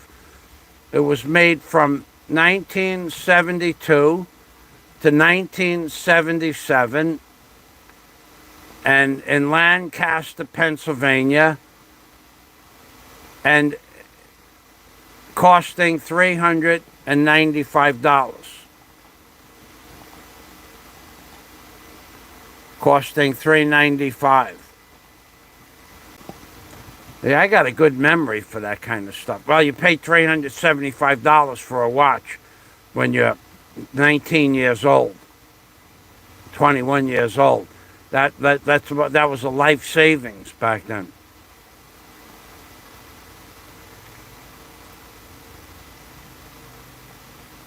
Cost more than a Rolex Submariner at the time, and it was famously worn by celebrities and politicians. Yeah, baby. My watch was famous. I'll put the link in here if you want to take a look, DNC.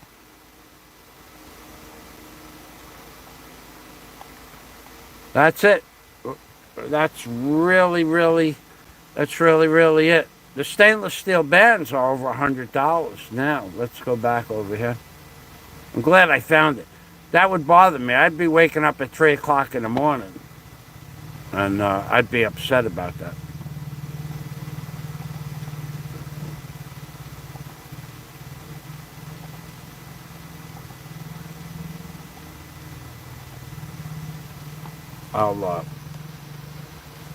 I don't even know if DNC is still here. But I'll fix that problem.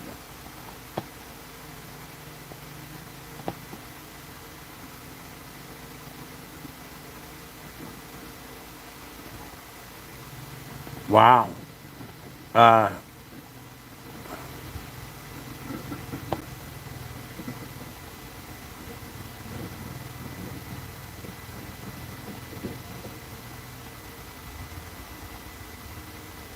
Where the heck did it go?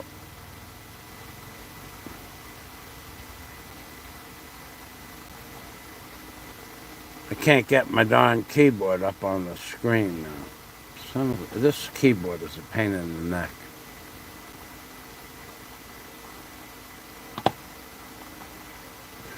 I don't understand why nothing in the Philippines lasts. I just don't understand why it does stuff. My keyboard is less than a year old and it broke already. I can't get a keyboard up on the screen.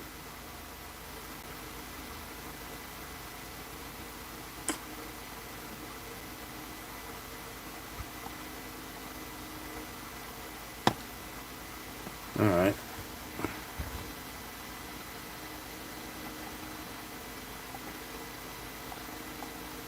Why? Well, it won't. I can't get a keyboard on the screen. This computer, what a piece of junk this is. Can't get it. Don't know where it is. It might be hanging out around here somewhere, but I can't find it.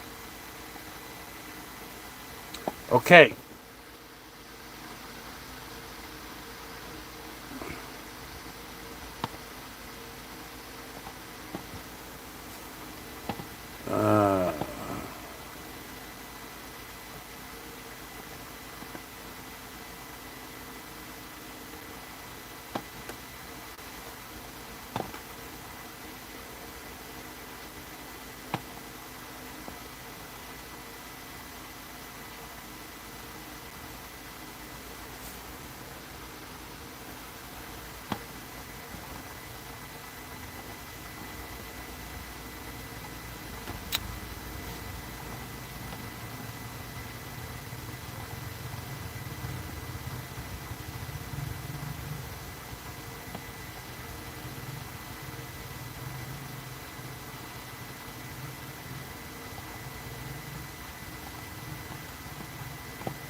Hey, funny videos.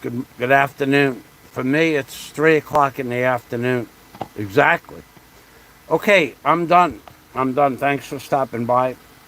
If you guys didn't push the thumbs up and you want to do that, or push the thumbs down. Oh, that's even better.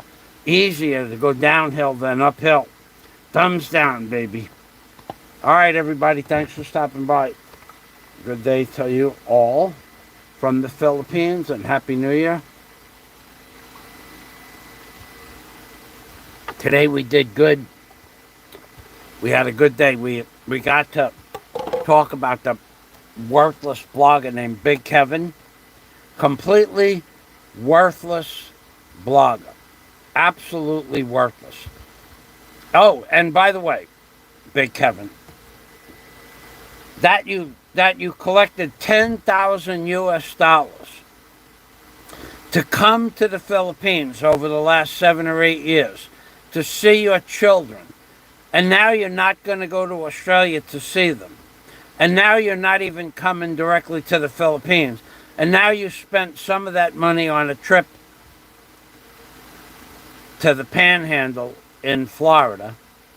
And now you're going to, instead of going to the Philippines, you might go to Colombia, but maybe you're going to go to Vietnam, and then you're going to come to the Philippines. So you didn't use the money what you said the money was intended for.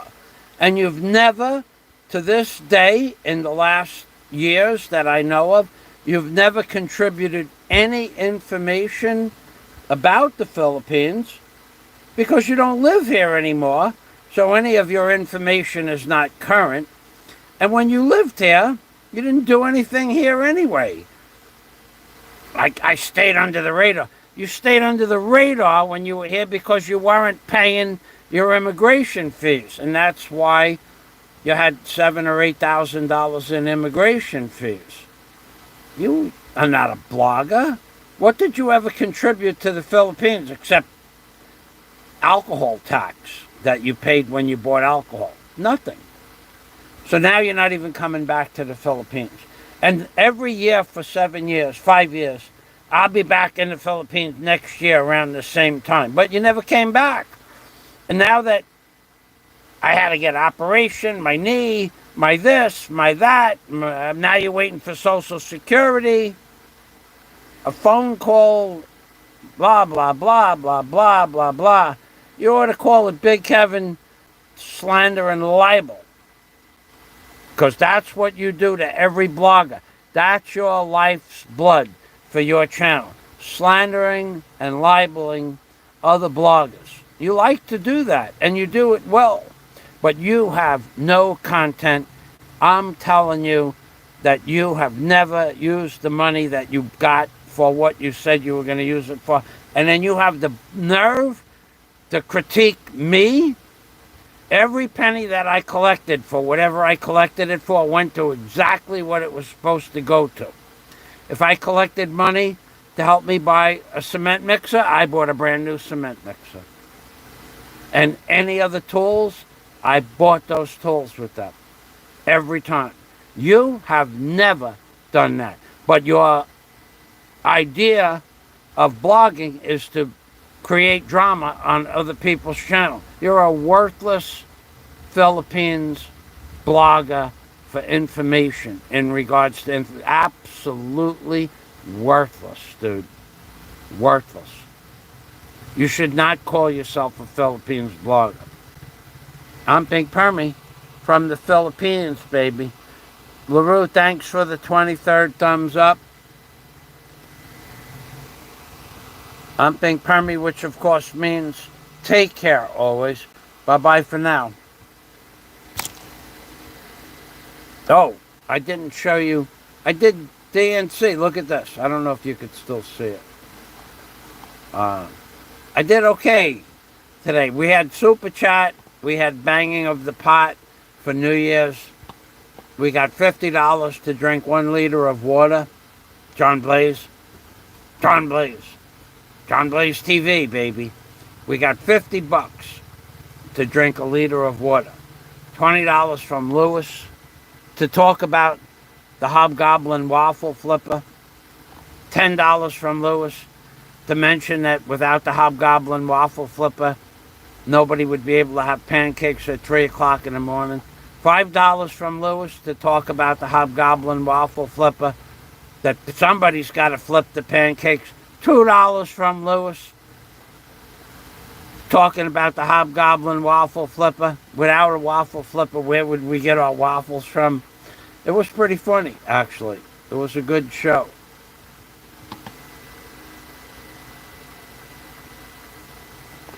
No, I don't understand Spanish. My friend, thanks for stopping by though. I don't I don't understand Spanish. I wish I did. That was one of the things that I would have liked to have done when I was in school. Learn We had the option to learn French or Spanish, but I was not smart enough. That was 5-2, 5-1, and 6-1 was Spanish and or French. You had a choice. I was in 5-2 and 6-2. One class removed from being smart enough to learn a language. But I wished I would have been smart enough to learn Spanish or French. That would be interesting. But nope, sorry, I don't understand. No, no, no, no comprende, sir. Thank you. I'm being Permy from the Philippines, which means take care always. Bye-bye for now.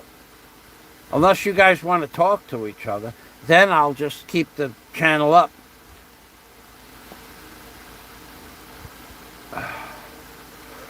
I gotta turn this around. I'll give you guys a few minutes to say goodbye.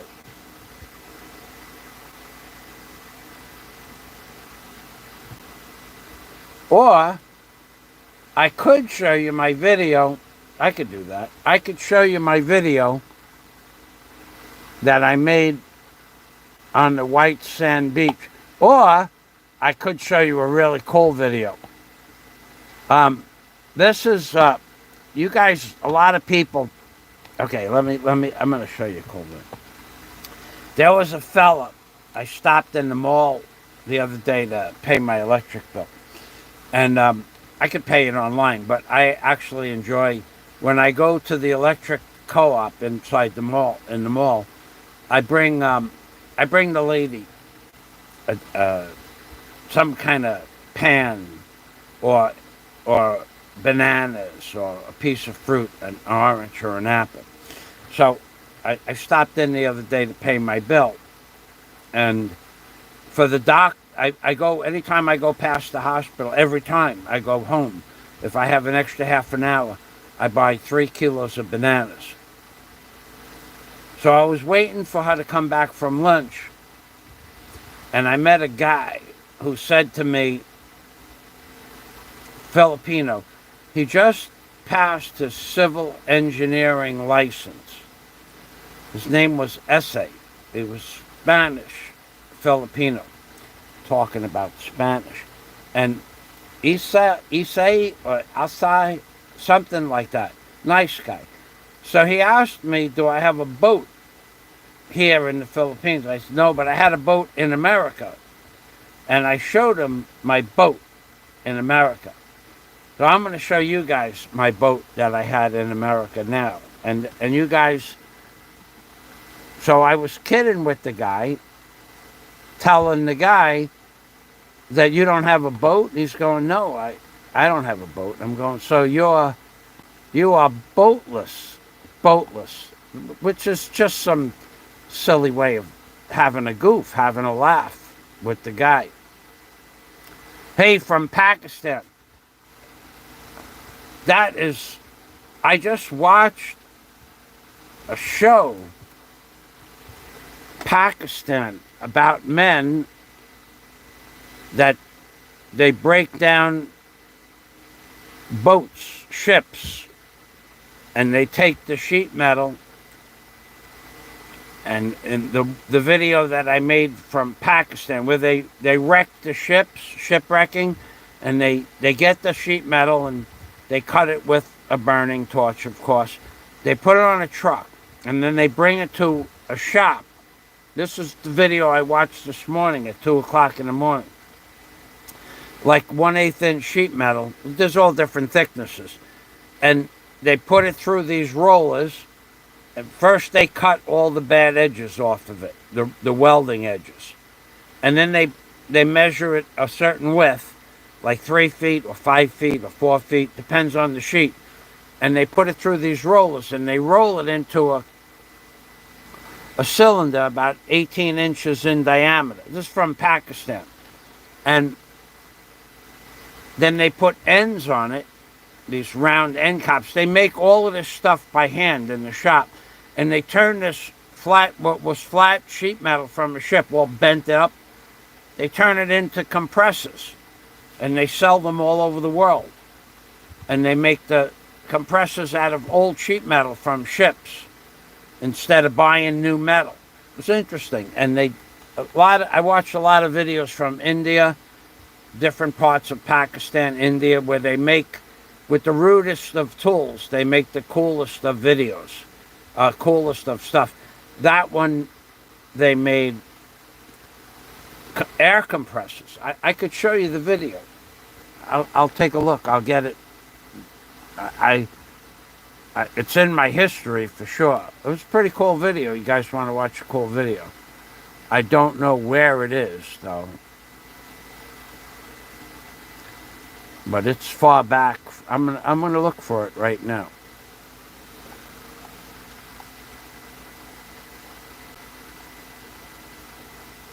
It's a long video though, 20 minutes or something like that. It's well worth watching it though.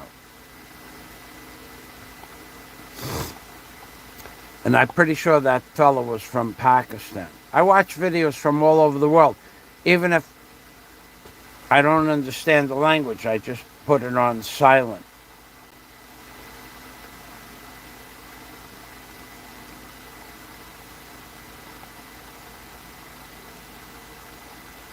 And you people out there punching out these short videos for 30 seconds, I don't understand the mentality behind that. I really don't. Just showing somebody a picture of something and not explaining much what's in the picture, I pretty much unsubscribe from your channel if you do that. Where the heck is that video? It's back far. It's back really far. Well, let me show you my boat. Let me just show you my boat. Drill man. Upgraded drill man. Hey, thanks for stopping by. You want to see a boat? So in the mall with the fella that was boatless, he goes, do you have a boat? So I showed him this picture. He goes, that's not your boat. I said, yeah, that's my boat. And here's my boat.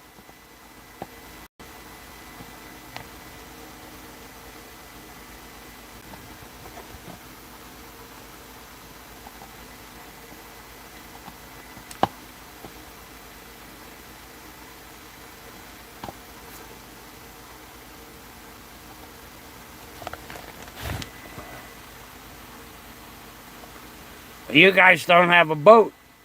You can borrow this video and tell them it's your boat. Just put your face where my face is in the video. That's my, that was my SR311 Formula Ocean Racer yacht, 31 foot, 11 inches long, almost 32 feet long. It had twin 454 cubic inch engines in the boat, 365 horsepower each engine, 730 horsepower, 2 engines. And they are delivering the boat to me. This is the day of the delivery.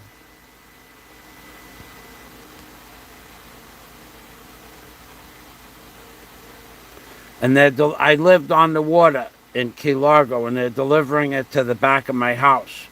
And this boat went 63 miles an hour, about 58 knots. And it had a sleep-in cabin on the bottom with a sink and a bathroom downstairs. And it had a beautiful cover, a canvas cover that you could cover up at night so you wouldn't get rain or mosquitoes on you.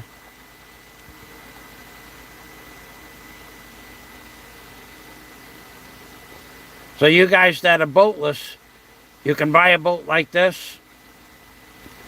The problem with this boat, the biggest problem that I had, the engines only last 2 years. They last about 700-800 hours. So, and the boat burns 30 to 50 gallons an hour. So I replaced the engines twice. I rebuilt them. But the boat only gets 4 liters to 1 mile of gas. 4 liters of gas per mile. And here I am, Captain Michael Thomas Fazio, on my new boat. The happiest day of a boater's life is the day they buy the boat and the day they sell the boat. Michael Thomas Fazio, yachting in Key Largo, Florida, when I still had black hair. So we're going 60 miles an hour at that time, or thereabouts, somewhere between 50 and 60. It was cranked open, that's for sure.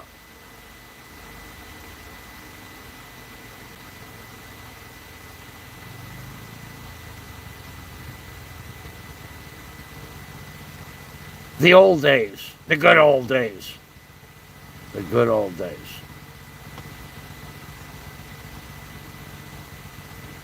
Yeah, we were flying. It was a perfect chop. It was a perfect day to go boating. So I said I had work, but I bought the boat, and they said they're going to deliver the boat. And I said to the guy, all those guys in the boat, we were all owners of heavy equipment. One guy had a trucking company. One guy sold heavy equipment. One guy had an excavation company. I had an excavation company. I'll give you the link.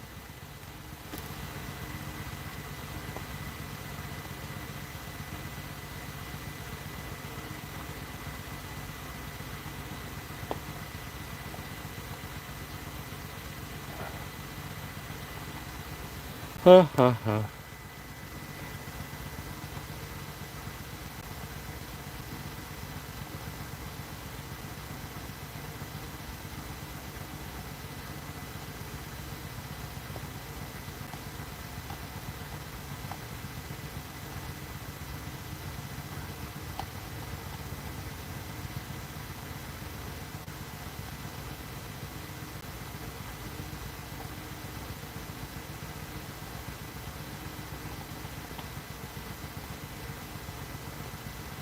Yeah, you guys want to buy a nice boat? You can buy this boat now for about 30,000 US dollars today, in today's money. But you got to have $200 or $300 an hour for the gas.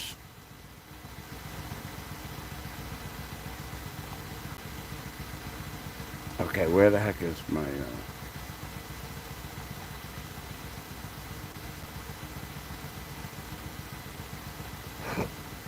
That's what it costs for gasoline. $200, $300, $400, $500 an hour for gas.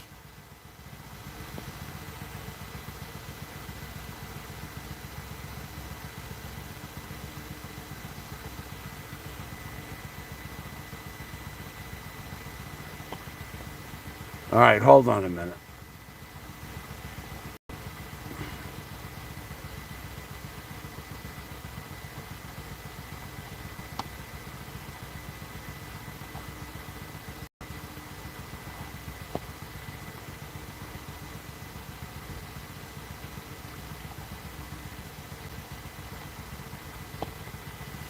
Yeah, that was those were the good old days. 500.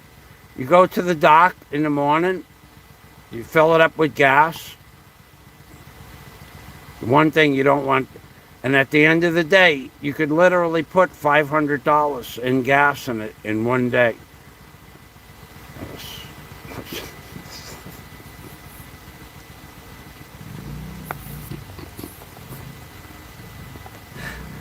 It was a lot of fun, though. It was oodles of fun. It was, can't believe. What do we got going here now? Let's see. This message is held for review.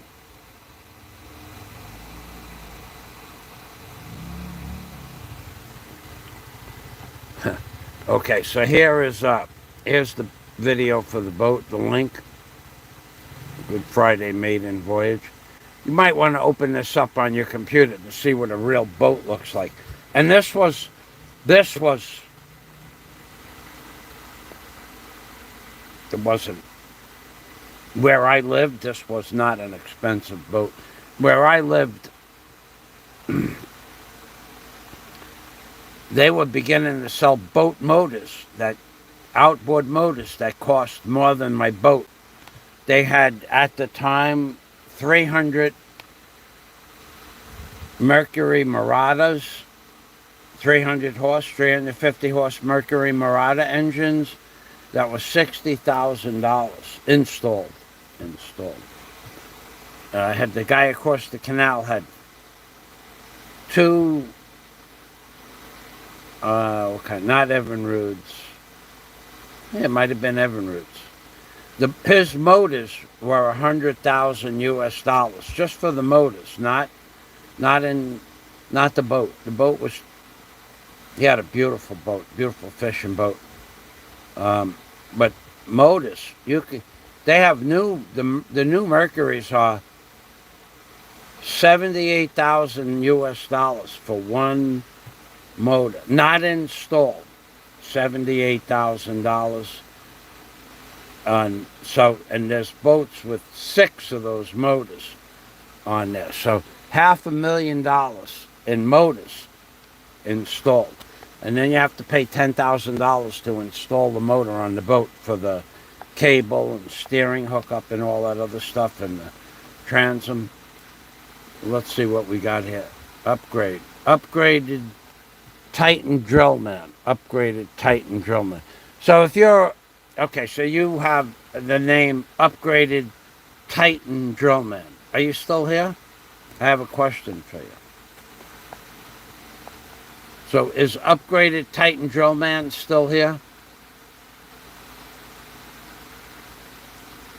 We'll find out what you know about drill rigs.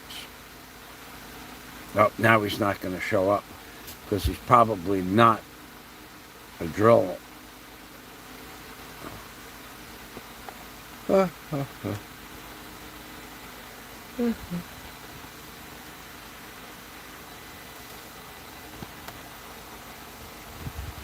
We're waiting for the upgraded Titan Drillman.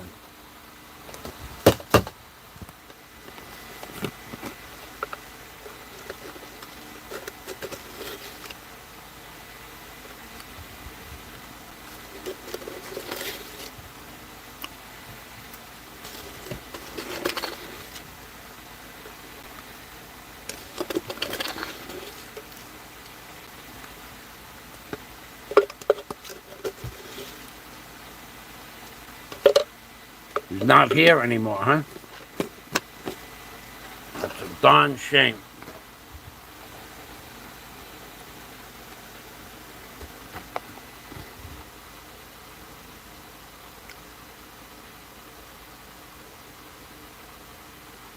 Alrighty. We have a man here from San Carlos City. San Carlos City. Ilo Cas. I live on Payar Road. That's the Philippines. The name of that island. Hey, welcome to the machine. Berna. That's a cool name. So what is it that you do here in the Philippines, Berna? Berna. I got a song. I feel a song coming on. I hear it in my head. I hear it. You can hear it already. Berna is in the house. Berna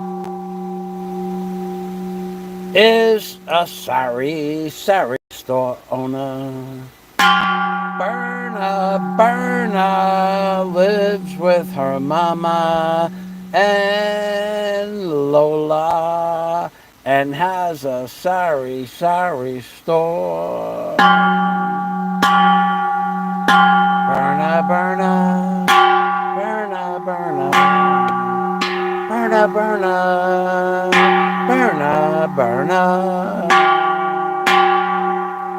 We're going to try to get your name into the next Matrix movie, Matrix 5, where Keanu Reeves says to Winston. Winston goes, "Where will you go?" Because he died in John Wick 4. You guys want to watch a good movie? That John Wick 4 is a great movie. There was so much knowledge, so much stuff that you passes you by when you watch the movie just one time. So he, at the end of the movie, of course he wants to get out of the game, so to speak. So he pretended that he died. So that means there'll be a John Wick 5, The Resurrection. But what we're going to try to do is we're going to try to get John Wick, Keanu Reeves, when Winston, that's the guy who owns the New York hotel, consecrated hotel in New York. When Winston says to John Wick, "Where will you go now that you're back?" And John Wick, Keanu Reeves will go, "I'm going to go see Burna Burna. Burna Burna, I'm on my way. Burna Burna, I'm happy to say, I am John Wicks, this is John Wicks 5. I'm going to meet Burna Burna soon. John Wicks and Burna Burna, John Wicks can man the sari store. John Wicks can take care of the pesos for you.